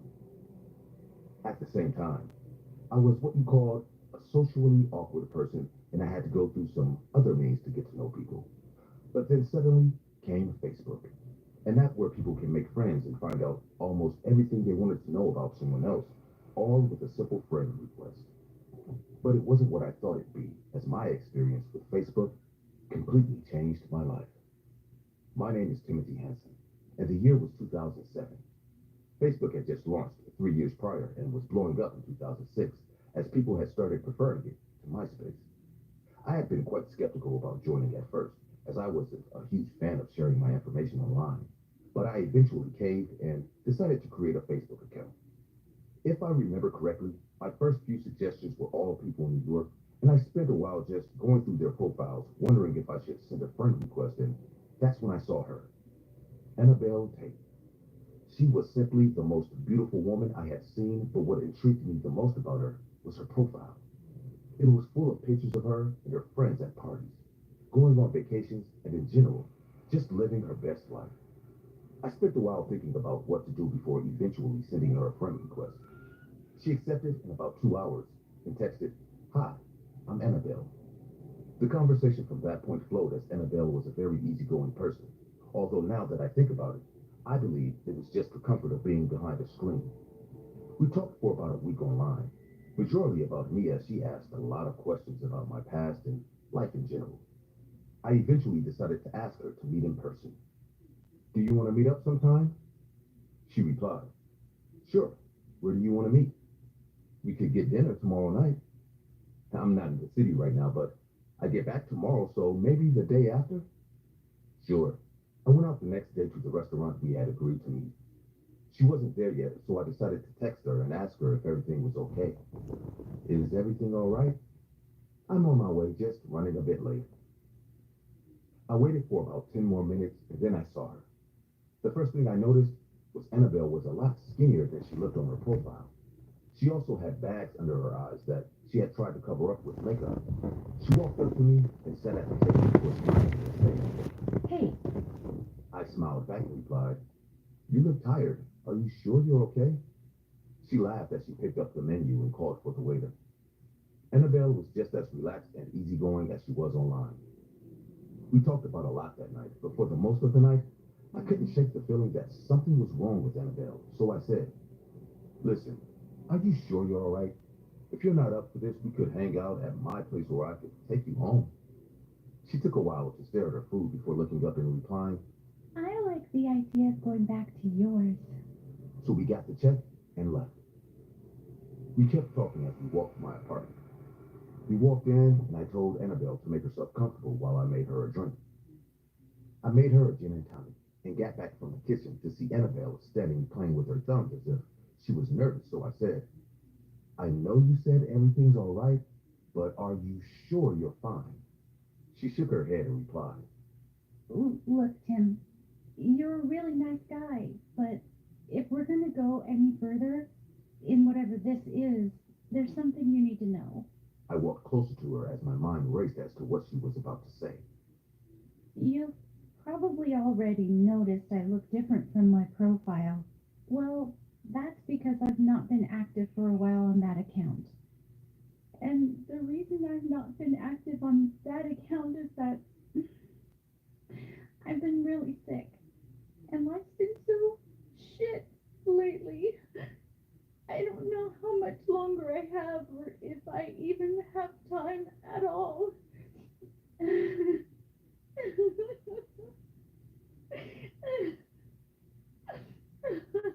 She was crying now, but all I could think about was how her profile managed to paint a completely fake picture of who she was. She continued with, My family's been telling me it isn't the end, and I should still try to be me, and that's why I accepted your friend request. I just don't want you to get your hopes up. it's so hard having to follow them around, or just taking one I don't know anything about, with them crying and screaming the whole time. I won't ever forget the feeling I got, seeing the look of realization on Annabelle's face as I spoke. The worry and fear were nothing like I had seen before. She tried hitting me, but there was no use as I dragged her and held her down on the couch, and that's when she began screaming.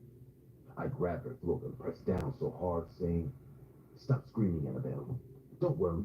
You won't have to bother about how much longer you have to live."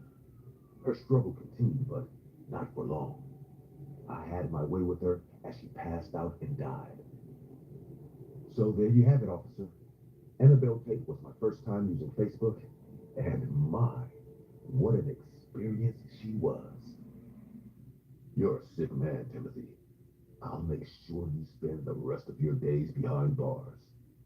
Say what you will, officer, but if you ask me, I didn't do anything wrong.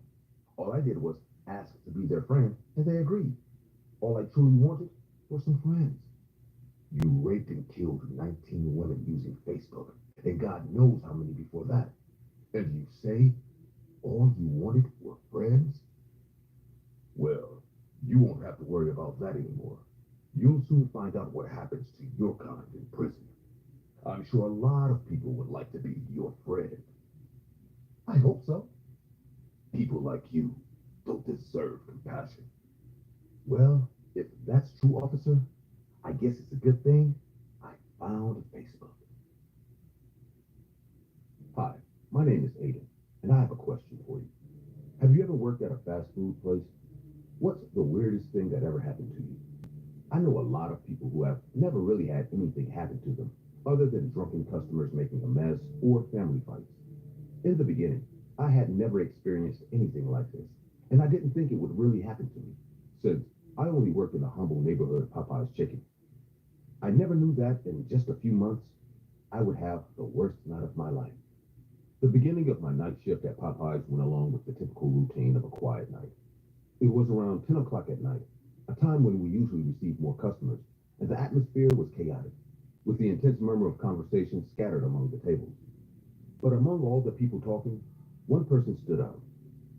A very tall, thin man had entered. His eyes were small but terrifying, as they were wide open. He sat in a corner away from the rest of the diners, and what disturbed me most was not simply his appearance, but his fixed, penetrating gaze.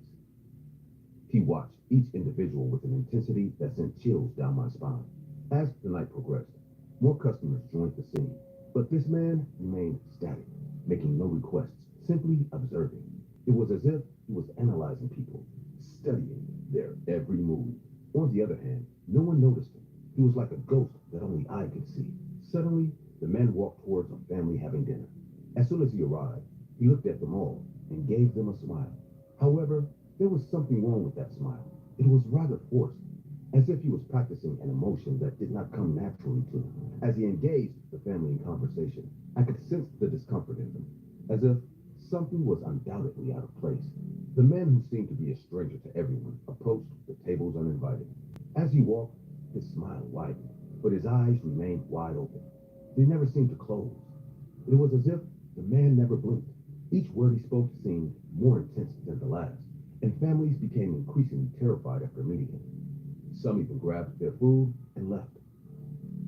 At first, all the families he spoke to tried to be polite and friendly, but as time went on, the atmosphere became more and more tense. The man's gestures were disproportionate and his laughter was enormous. I kept watching him from my position behind the counter, attentive to what was happening. Some children were crying, and parents were looking at me sideways as if looking for help to get rid of this man without having to fight him. The man didn't seem willing to leave. It was as if he was enjoying the discomfort he was generating in others. I decided to approach, trying to remain calm. Excuse me, sir. Do you need anything? I asked with a forced smile, trying to hide the uneasiness that his presence generated in me. The man turned to me slowly. His gaze was fixed on me. It was penetrating and terrifying. I must admit that I froze. Oh no, I don't need anything at all. I'm just enjoying the company. Isn't that the charm of a fast food restaurant? His words chilled my blood. There was nothing in what he said that could be considered threatening, but something in his tone and look was sinister, as if he was toying with all of us. After a defiant smile, the man simply walked out of the restaurant as if nothing had happened. I could hear people still talking about the strange man who had appeared in the restaurant, but unlike before, they were now telling it as if it were an anecdote and making jokes. No one were afraid that the man would approach their table and do something to them. Shortly after, the clock struck 11 o'clock at night, and I decided to go out for a short break. I walked out to the parking lot of the restaurant with a cigarette in my hand. I was still quite nervous about my encounter with the scary man, but I feel I handled the situation really well. Even so, I still felt a sense of discomfort. It was as if something was still wrong. As I walked out into the parking lot, my eyes adjusted to the darkness. I headed towards my car, but in a moment, a strange hunt made me pay more attention. There in the shadows, I made out the figure of the man. He was standing near my vehicle, watching it carefully. Hey, what are you doing here? The man slowly turned to me, his smile widening, eerily. His face reflected an unsettling calm as if he was enjoying my surprise and fear. Without a word, he began to walk toward me with slow, deliberate steps. My heart began to pound. I instinctively backed away, trying to get back to the restaurant. I didn't know how to handle the situation. The man, with his erratic gaze and unpredictable attitude, kept getting closer. Each step he took intimidated me more than the other. I was so scared that I could barely react. You don't need to be afraid. I'm just here to have a conversation with you. The man continued to advance toward me with a slowness that seemed intentional. I tried to run away, but suddenly something happened to me at the worst possible moment. As soon as I started to run, I fell to the ground dizzy. It was hard to breathe, and I felt like I was going to die. I couldn't feel my arms, my legs. I couldn't feel almost anything in my body. Please stop. I'm having a panic attack. Please, don't do anything to me. Hey, what's wrong with you? Why is this happening to you? Are you afraid of me? I just wanted to talk. I'm sorry. I'm not feeling well. I told you I need to talk. Suddenly, his expression changed. His head began to shake and his eyes got even bigger. It looked like they were going out of place. His scream was so loud that it made me cry out in fear, still unable to escape. Don't you understand? Can't you see I've been nice all night? Why can't I have a normal conversation with anyone? Have you all gone crazy? I want to talk. I want to talk. I want to talk. As soon as he finished the last word, the man lifted me off the ground with his two hands and threw me away from him. Crying, thinking I was going to have a heart attack, I started to drag myself to the restaurant. After mustering up some energy, I got up from the ground and made a great effort to run, but I stumbled. I fell to the ground, hitting the rough pavement with bated breath. Come on, can't you even run? Hey, come on, you can do it. Just a little run.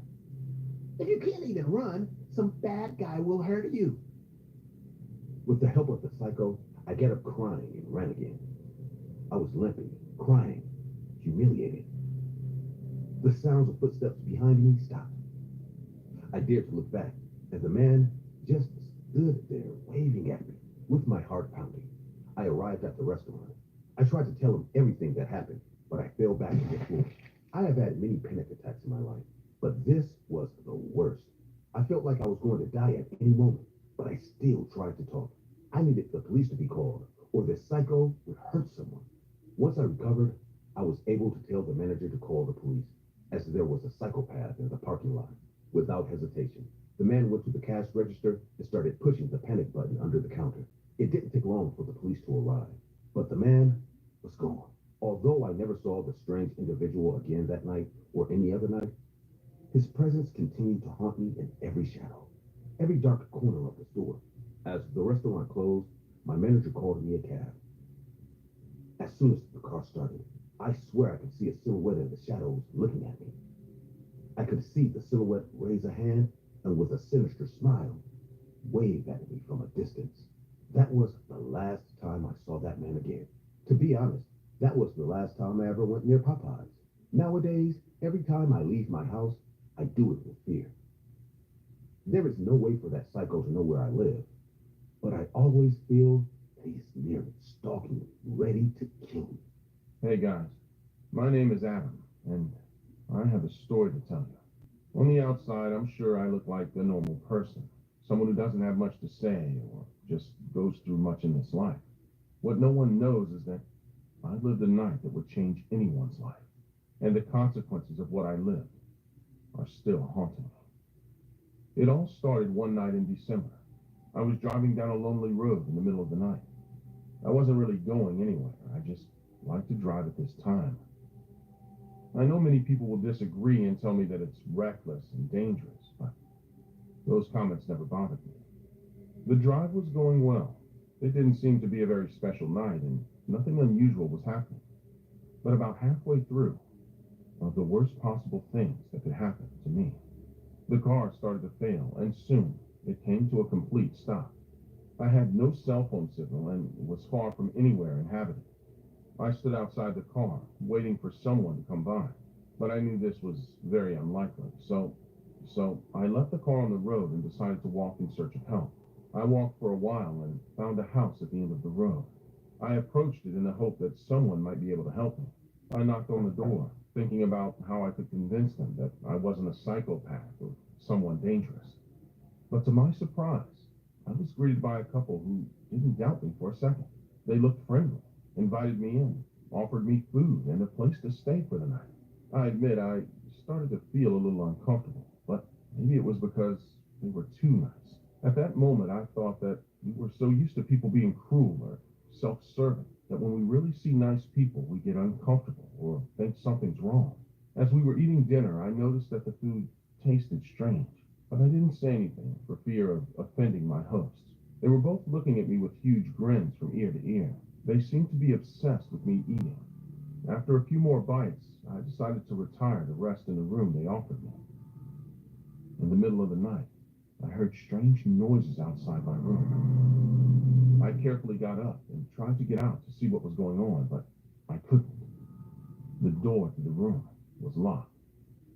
I tried not to panic, not to scream, and tried not to break the door down.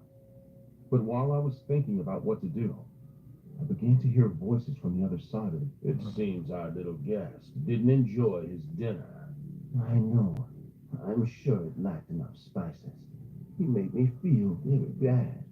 He's ungrateful, but keep in mind he's not in his own house. It makes sense that he's a little uncomfortable. I know, darling. Thank you. At that moment, I relaxed a little. Maybe I was overreacting. I considered going back to sleep and the next day to apologize for the way I left the table. But suddenly, I heard something else. Besides, what does it matter if he enjoyed the dinner or not? We're basically just feeding a piglet. It's true, honey. You have to keep him well fed. Tomorrow, I'll make him a big breakfast. That way, when we open him up, he'll taste better. I can't wait to taste it. It sure is delicious. I just don't understand how human flesh is so good. Hearing those last words, my blood froze, and I was paralyzed with terror. In that instant, I understood the true nature of this family. They were cannibals. I was in the house of a family of monsters that fed on human beings. My heart was pounding. I didn't know what to do. I was trapped in the middle of the night, far from any help. I tried to stay calm, but fear paralyzed me. I activated the location on my cell phone and sent it to my brother, telling him I needed help. I quickly told him that I was kidnapped and that if he didn't act quickly, I would be killed. Before I could do anything else, I heard footsteps approaching. I tried to hide, but before I could, the door was open. There was one of them, with a cold and sinister look. He grabbed me tightly and dragged me into another room. You know, I knew you were listening to everything I was saying. Why do you think I said it out loud? Do you think because we live on the road we don't have cameras? Please, don't eat me. Let me out. Oh, come on. You think after all you heard, I'd let you go? I tried to resist, but he was stronger. He dragged me down the hall and threw me into a room with extreme ease. And as the wife arrived and joined her husband, I saw something that left me in shock. There were dismembered bodies, human remains everywhere. I tried to escape, struggling with all my might, but they were determined to make me their next victim. Grabbing me roughly, the man sat me on a chair and grabbed both my arms so I couldn't run away. Meanwhile, the woman slowly approached me.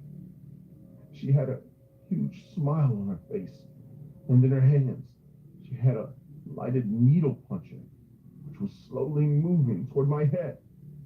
You know, I was terrified, like I'd never been in my life. But a part of me had some hope. One thing I had noticed since I saw the woman with the hole punch was a strange smell coming from her. It was the smell of wine. At that moment, I felt the man grabbing me somewhat unsteadily and the woman walking towards me in a very slow and meticulous way. But at the same time, erratic. These people knew what they were doing. They had killed before and had every intention of doing it again. But this time, they made a mistake. They were completely drunk. I decided to try and stay calm and loosen my body a little, looking for an opportunity to attack. When the woman was almost at my side, I managed to kick her in the knee. This caused the man to be distracted for a moment, which I took advantage of to get away from him and hit him. As soon as I regained control of the situation, I ran away, without looking back, with my heart beating so hard that I felt it would leave my body.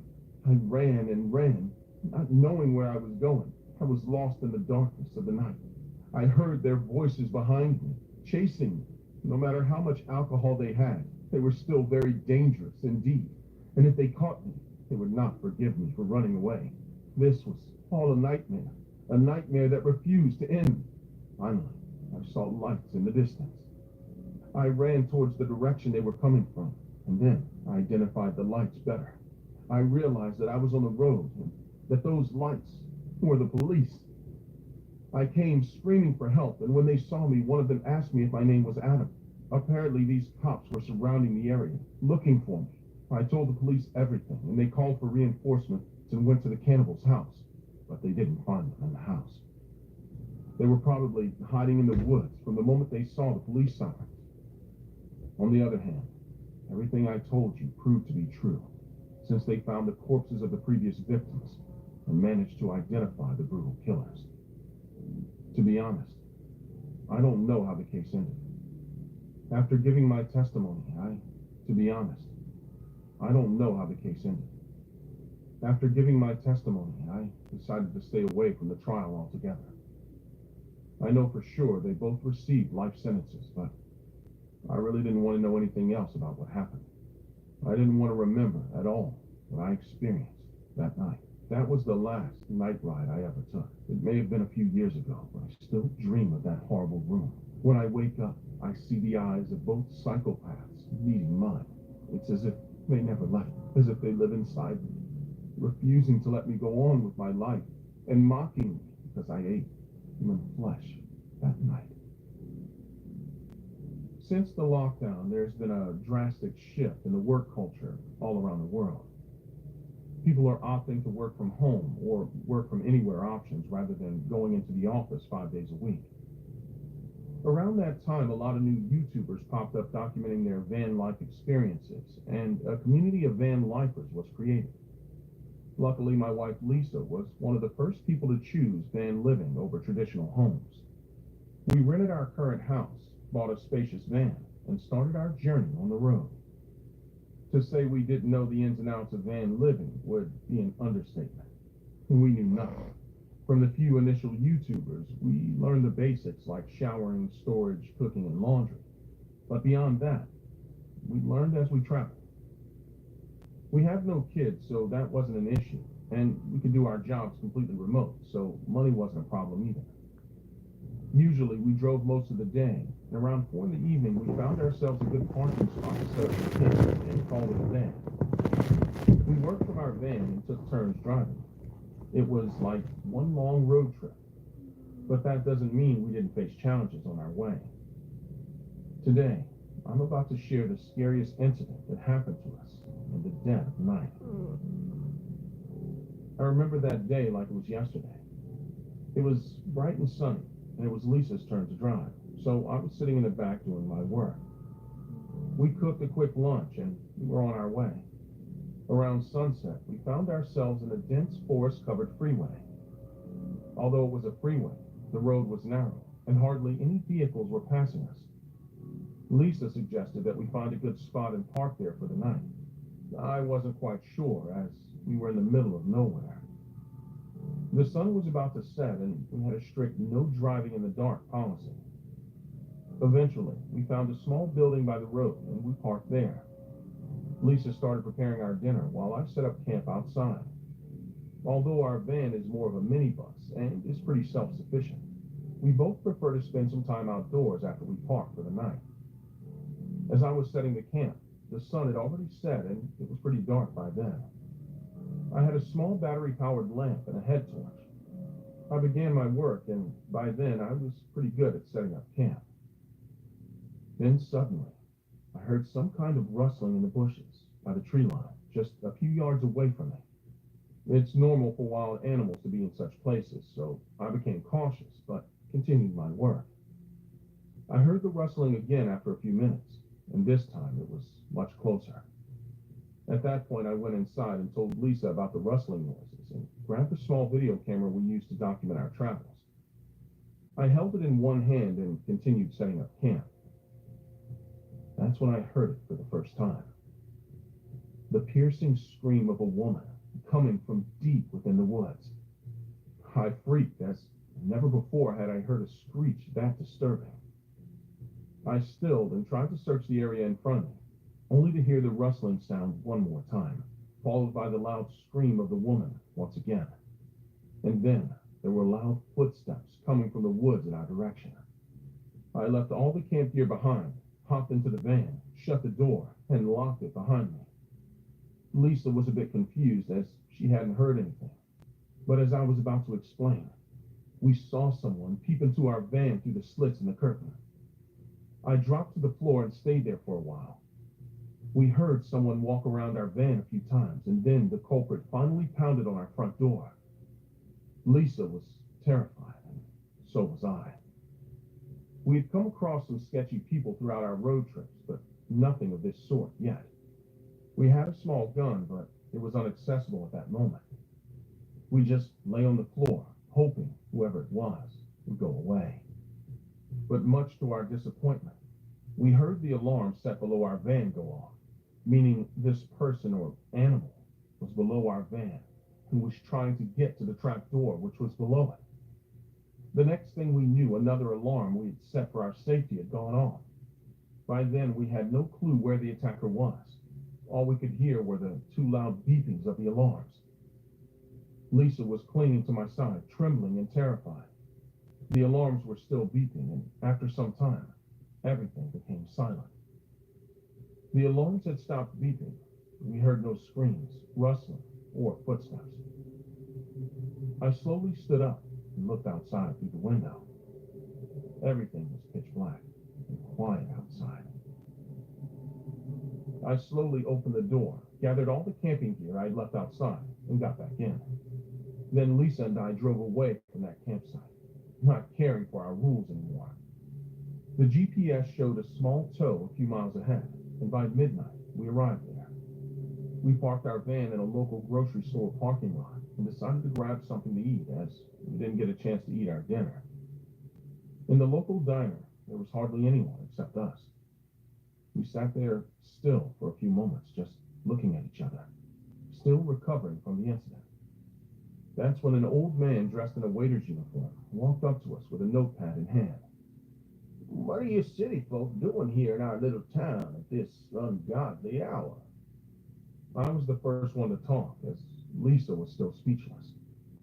I decided to act casual and place our order. We were just passing by and decided to make a pit stop in your lovely town. Could we both get 2 cheeseburgers and fries, please? We'd also like 1 chocolate milkshake with 2 straws. But instead of noting our order, the man kept on staring at Lisa. By any chance, did you folks travel through the Western Freeway? Yes, we did. But why do you ask? Your lady seems like she's seen a ghost. Did anything happen to you while traveling on that road?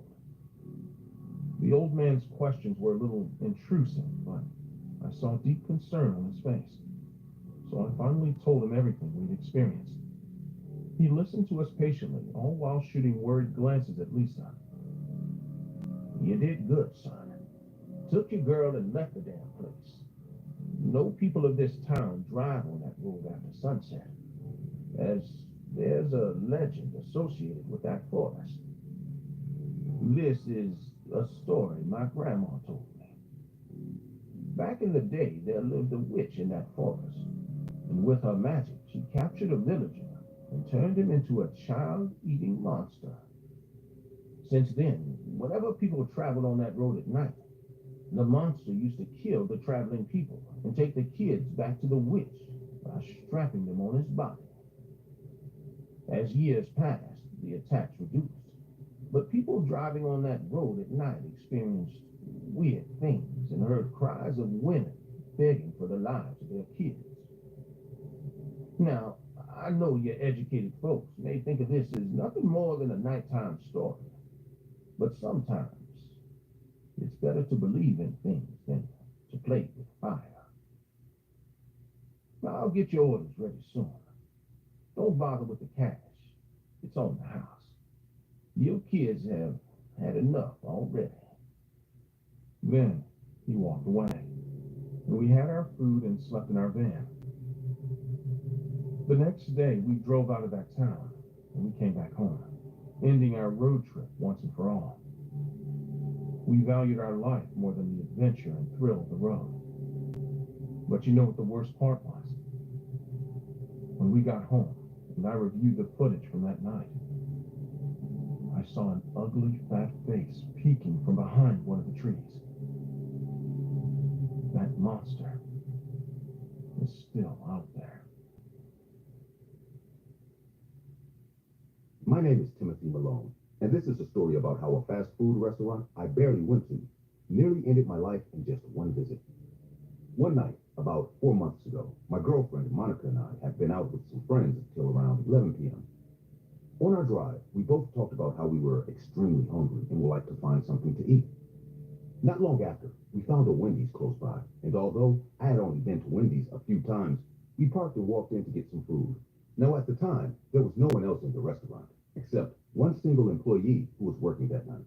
The employee was a middle-aged man with a beard. He looked extremely skinny for his age, and his eyes were glassy and looked like he had been on some sort of drug. After we walked in, my girlfriend decided she was going to use the restroom, leaving me alone with the man to order. As I ordered our meals, something about the man seemed frightening to me. He uncomfortably held eye contact, and not once did he say a single word. I figured I was just being paranoid, as strangers always seemed creepier to me at night. About 15 minutes passed, and I began to worry as my girlfriend still hadn't come back from the toilet. So I decided to go check and see if she was okay. I knocked on the door, but there was no response from Monica. I was about to go in when I noticed flashing lights coming from the crack under the door, and not long after, Monica walked out, pale-faced, with dead eyes. "Hey, what took you so long? Are you okay?" I said. Monica simply walked past me and back to where our food was. I immediately followed her and stood in front of her to make sure she was fine. Monica still didn't respond to me. She simply looked over at the man, and they both shared an eerie, strange look, as if they had an understanding of sorts. That's when Monica suddenly grabbed a knife from across the counter and swung it at me, cutting my chest. I was completely shocked and in pain as I let out a loud scream. Monica then began to swing the knife frantically at me, cutting me on my arm a couple of times. I eventually managed to grab her arm and hit the knife out of her hand before hitting her on the head and saying, "What are you doing?" Me hitting her seemed to snap her out of whatever trance she was in, and before I could even begin to contemplate what had just happened, the Wendy's employee quickly ran to the back and out of the store. After talking with Monica and explaining what had happened, Monica informed me she couldn't remember even walking out of the toilet and decided to look in the toilet. We walked in to check what was in there, and I discovered the source of the flashing lights I had seen earlier was an old box TV that had a weird video on loop. The video displayed different random shapes, colors, and images. We quickly called the police, and in a few minutes, they arrived. The head officer in charge was shocked by our story. He explained that in the first place, that particular Wendy's was supposed to be closed throughout the week, and the man we had described did not have any prior records that might lead them to him. He also explained some form of hypnosis had been used on Monica, but until they took the time to look deeper into that, there was nothing much he could do. We drove back later that night, paranoid and worried about the strange man following us. Ever since that day, neither my girlfriend nor I have been to another Wendy's fast food restaurant. And quite frankly, we never will.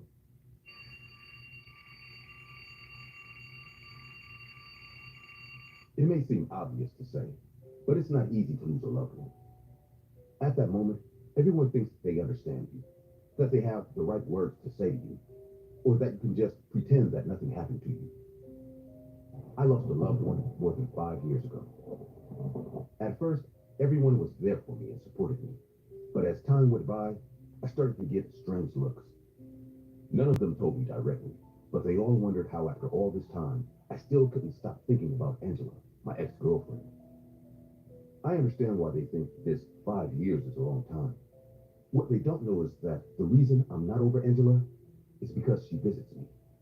And to be honest with you, her intentions are never good. I'll be honest, my relationship with Angela was never very good. We had our first year of love, as all couples do, but it quickly evolved into what I considered a nightmare. On the one hand, I loved her. She was my partner, and I had this strange feeling that there would be no life after her, as happens to everyone with their first partner. On the other hand, being with Angela was really very difficult. She was very jealous and possessive. Even at the end of the relationship, she was very violent. I never got angry with her because I knew she had depression, and I did everything I could to get her to seek professional help. But there was no case. She was in total denial. All this kept escalating until one day, well, let's say she decided not to be with us anymore. I admit that I felt guilty for a long time. I felt that I could have done something more, and I felt that maybe I was to blame. But with time and therapy, I was able to solve it. What I couldn't resolve was what started to happen after that night. That night, I was at home alone. During that time, I was living in the house of my aunt and uncle, who went to live in another country, and therefore, they left the house for me. It was a very big house for one person, although I enjoyed the space. When it all started, I was on Facebook.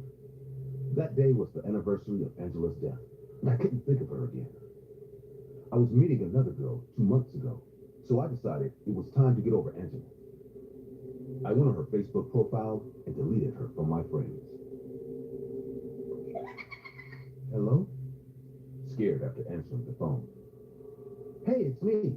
I was thinking, do you want to go see a movie tomorrow? Since you told me you're getting a little busy, we can spend the night together. Oh, yeah, sure. What's wrong? Are you all right? Yeah, I'm sorry. I'm a little disconnected. You're on her profile, right? Hey, you can't keep doing this to yourself. I know. So, tomorrow night? Yes. Make sure you're not late again. I'll be near the cinema because I have to take my sister to work. I'll buy the popcorn while you're coming. Cool. I love you. Love you too. See you tomorrow. Once I ended the call, I was ready to close Facebook. But something caught my attention. Suddenly, a chat window opened up. When I saw the message, it said the name Angela Thompson. And it said she was online. What? This must be a mistake. Instantly, the indicator that Angela was typing popped up, and her message froze me in my tracks. Why did you delete me? I don't know how to explain what I felt at that moment. My body froze, and a horrible feeling of sadness and confusion invaded my whole body. This could not be real. There was no way it could be real. I closed the chat window, but suddenly it opened up again with a new message. Who were you talking to? Was she the one who told you to delete me? Desperate, I closed the chat and tried to close the Facebook window, but I couldn't. The computer wasn't responding. The computer was not responding to me. Every time I pressed the X to close Google Chrome, the screen became more and more distorted. Each time this happened, I could see Angela's face in her profile picture getting closer and closer to the screen, as if it wanted to get out of the profile picture box. In desperation, I unplugged the computer, and that's when it was over. The screen was black. I'll be honest, at that moment, I was confused, scared, and terrified. I didn't know what had just happened. Should I leave the house? Should I destroy the computer? Shut down Facebook? All I knew was that I couldn't stay one more second in this huge, dark house. I went to get a glass of water to catch my breath. Then I would call my girlfriend and tell her to spend the night with me. I didn't know the parents yet, but we could go to a hotel. I drank a glass of water and got ready to leave the house. I went to my room to get my cell phone, but as soon as I walked in, I couldn't believe what I was seeing. The computer. The computer was on again. I looked for the computer cable, and it was still disconnected. But that wasn't the scariest thing. The scariest thing was that Facebook was open, and on it, Angela's profile picture. Only there was a slight change. Angela was not in her profile picture. It was her usual profile, but without her. I tried to leave, but the door was closed. At what point had I closed it? The door usually makes a lot of noise when it closes. How come I didn't hear it? When I looked forward again, my attention was no longer on Facebook, but on what was next to the computer. Out of the darkness, a dark silhouette with long hair began to form. I tried to turn on the lights, but they didn't work. The two lamps had broken at the same time. The silhouette started to walk towards me, and when it advanced far enough, I could recognize it. It was Angela, but her body was gray, almost blue. She had a horrible and intense mark on her neck. I was terrified to understand what that mark meant. Desperate, I pounded with all my might on the door, hoping it would magically open. But I knew it wasn't going to happen. I fell to the floor crying and surrendered to whatever the spirit would do to me. I froze as she put her hand on my neck and began to squeeze me violently. The strength in her arm increased and increased. I had no will to fight or resist. I just cried, hoping it would end as soon as possible. I knew I was not to blame for what happened to Angela, but I still couldn't stop feeling sorry for her. Before I lost consciousness, I heard Angela's voice whispering to me. You are mine. You always will be. That was the last thing I heard before I passed out. When I woke up, I was in my bed, covered. I had a mark on my neck, very similar to Angela's. I looked at myself in the mirror. I looked in the mirror, and besides the mark, I had a kiss on my forehead. The kiss mark hurt. It wasn't lipstick. It was a bruise. That day, I tried to contact my girlfriend, but she never answered. Every time I contacted her, she cut me off and blocked me from all social networks. Once, I passed her on the street and I talked to her, but she just kept walking. I used to think she was angry because of something I didn't know, but after I passed her on the street, I understood everything. She wasn't angry. She was terrified. After that evening, I stopped trying to communicate with her. I didn't want to drag her into whatever it was that was haunting me. It's been a while since that night. I've never been in a relationship with anyone, and I've slowly moved away from my friends. Whenever I'm with someone, I feel their presence. I feel that Angela is close, watching me. Sometimes I even see her silhouette in the dark, stalking me. She doesn't want me to be with anyone, only with her. Today, she is still stalking me. I don't really know what to do or how to get rid of her. I just know that whatever I do, I will have to do it alone. Have you ever had to close a food restaurant at the last shift?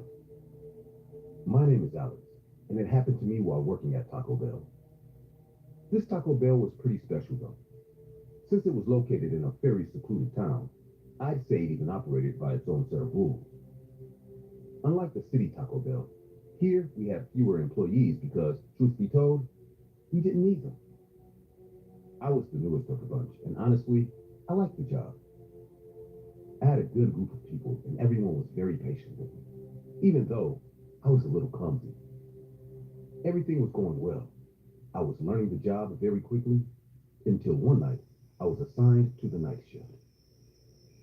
Since the restaurant was so small, only one person stayed on the night shift to close it, and since I had already been working there for a few months, they trusted me.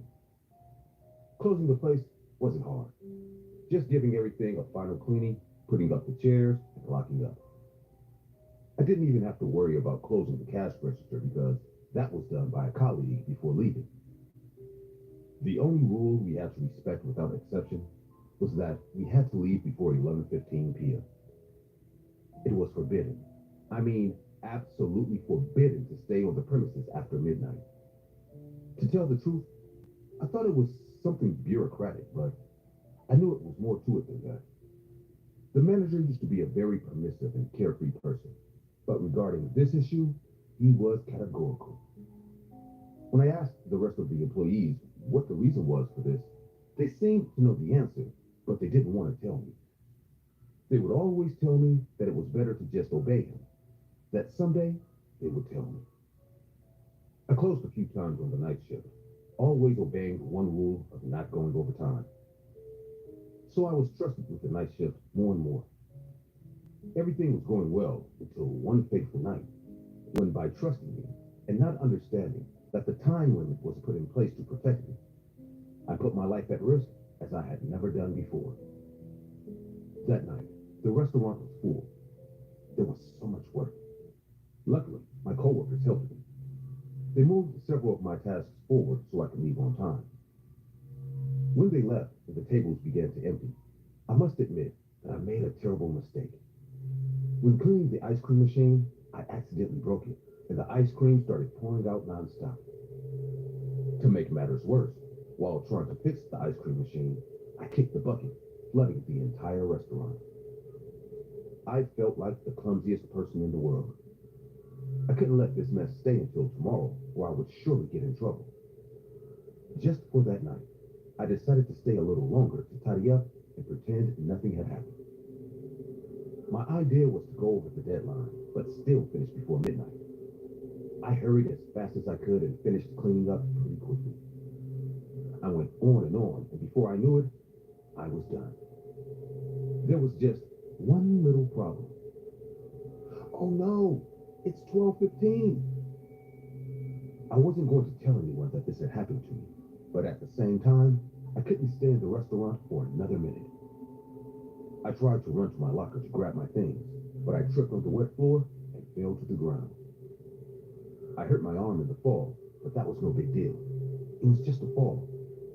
The only problem was that it wasn't at all, because when I raised my head, something had changed. Suddenly, the good vibes in the restaurant disappeared, giving way to an atmosphere of enormous discomfort and the feeling that something was wrong. I don't know how to explain this. It was as if the air had changed. It was as if something was there with me, and that something was very oppressive. Scared, I raised my head. And that's when I saw her. A human figure, or at least it looked like one. But something was wrong. Its eyes were completely black, absorbing all the light around it, and its body Its body seemed to be withered impossibly. I blinked several times, thinking it was an illusion. Maybe there was a gas leak. Maybe I hurt my head without realizing it. The only thing I knew was that no matter what or who was still there, I should move away, because what was in front of me looked very real, and I didn't want to be a victim of that horrendous being. Before I could try to rationalize what was happening, I could see that the shadow began to move slowly in my direction. My heart was pounding so hard that I thought it would burst out of my chest. I tried to scream, but the words wouldn't come out. I backed away slowly, frozen with fear. That figure was moving its legs, but it had no reason to do so since it was floating. Little by little, it began to get closer and closer. Something prevented me from running, as if this twisted and horrifying being was doing something to me. With a lot of effort, I managed to get up from the ground and try to walk, but things got even worse. Suddenly, I began to feel a strange pressure on my knee. The pressure became stronger and unbearable, and when I couldn't take the pain anymore, in a single second, my knee broke. Ah! I felt I had no more salvation. I started to crawl to the exit while crying in pain, praying that I had enough strength to make it alive for someone to save me. When I almost reached the exit door, my body froze completely. That being that was behind me got too close to me, and now he was only a few centimeters away from me. Having me at its mercy, the monster made a hand movement, and suddenly I began to choke. It was as if my throat had temporarily stopped. No air was coming in or going out. I felt like I was going to die that very day. Suddenly, and to my rescue, the entrance door next to me opened violently, and without hesitation, he grabbed me and dragged me out of the room. Seeing his face, I realized it was someone I knew. It was my manager. I told you to get out before midnight. Wasn't I not clear enough? What? What was that? We don't know what it is. We only know that it arrives at midnight and attacks whoever is in the place. But how come no one knows? How is this place still open? This is a secret. If you tell anyone, we'll all be out of work. Understand? But it's dangerous. Listen to me. We give work here to a lot of people who need it. Most of your colleagues have a family. We need this place.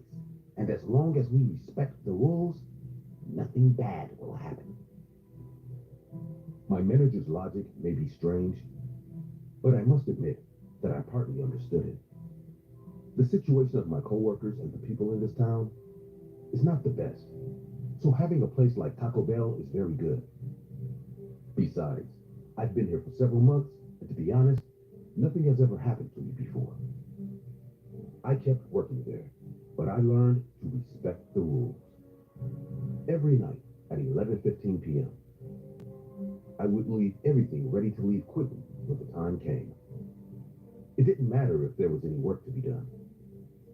I never encountered that entity again. But the lesson was clear. There are things in this world that we cannot understand, and sometimes it is better not to challenge the unknown. Since then, my mental clock has been set to leave any place before midnight. How many of you like horror? I don't mean watching movies or playing horror video games. I mean defying the paranormal, doing extreme things to look for fear, like playing Ouija, doing urban explorations, and really taking risks in the face of the paranormal. Which of you really likes horror? I always considered myself a big horror fan, but there was always something that bothered me. What if it wasn't real? So I dedicated myself to challenging the paranormal, to prove the existence of something else. Not because I challenged the genre, but because I trusted it. Because I knew I could have the ultimate horror experience. I asked for more than I could handle. After spending a lifetime searching for things I wasn't supposed to see, I never thought that the worst thing that could happen was to achieve my goal, since by that very fact, I would be faced with a situation that no living being should ever have to face. It all happened on a Friday night. My parents asked me to spend the weekend at their house to take care of their dog while they were away. I had moved a few years ago, and since the place I was renting was pretty small, I liked the idea of being in a bigger house for a change. But you know what the best thing about it was? That I would finally have enough space to play Daruma-san, also known as the bath game. I won't bore you with the details and get right to the action. Unlike many other games, Daruma-san is really difficult to play, since not following the rules can make the game never happen, or even worse, make it work. But have Daruma-san attack you sooner than expected. I turned off all the lights in the house and immediately started playing. The first thing I did was fill the bathtub with water and lie down in it. As the game says, I began to wash my hair with my eyes closed, completing the ritual with what I had to say. Daruma-san fell down. Daruma-san fell down. Daruma-san fell down. Daruma-san fell down. Daruma-san fell down. Just as the game anticipated it would happen to me, strange images began to gather in my brain. It was a woman coming out of the bathroom and slipping. As I opened my eyes, I thought for sure this was something out of my imagination. If the game says that I would imagine a woman stumbling out of a bathtub, it's obvious that I would imagine it, with or without something paranormal in the middle. As soon as I finished washing my hair, it all started. Suddenly, I felt like something was watching me. I don't know how to explain it to you. Maybe even what I felt at that moment doesn't make sense, but what my body felt, well, that made a lot of sense. I wanted to turn around. I wanted to confirm that what was watching me behind me was real, but I couldn't do it. The rules of the game said that I couldn't turn around, and that I couldn't open my eyes no matter what. At that moment, I had no choice but to hold my curiosity and keep playing. After this question, the terrifying atmosphere around me became denser than ever. I was shivering at the thought of staying one more second in this bathtub. Luckily, the game was over, at least for tonight. Without opening my eyes, I got out of the bathtub without slipping, didn't let the water seep in, and went to sleep without turning on any lights. After all I did, the real game should start when I opened my eyes the next day. I must admit that although the game had not yet fully begun, that was the most dramatic night of my life. I spent this whole night having nightmares about a woman who came looking for me. That woman was missing an eye, just like Daruma-san. Throughout the whole dream, she didn't want to actively catch me. Once I woke up, I looked at myself in the mirror, somewhat asleep. As I gradually woke up, I remembered what I had done the night before. In case you don't know, Daruma-san is not about inviting a spirit into your bathtub. No. Daruma-san consists of summoning a spirit that during the next day will do everything possible to kill you. Immediately after remembering this, I began to feel the same thing I had felt the night before when I was in the bathtub. It was as if something was behind me, watching me, looking for the right moment to hurt me. According to the game, I was supposed to continue my normal routine that I would do any day. But this wasn't just any day. I was at my parents' house on a weekend. I had nothing to do and nowhere to go. Just staying at home, taking care of the dog or going out to buy something. I admit that part of me still thought this couldn't be real. Technically, I hadn't seen anything out of the ordinary. I had just felt things that might not be there. You've got great taste. That's why Wawa lets delicious roasted or crispy chicken sandwich. You, the barbecue buff, Chipotle champion, or Cool Ranch guy. It's your chicken sandwich. We're just making it. Chicken how you wanna. Wawa.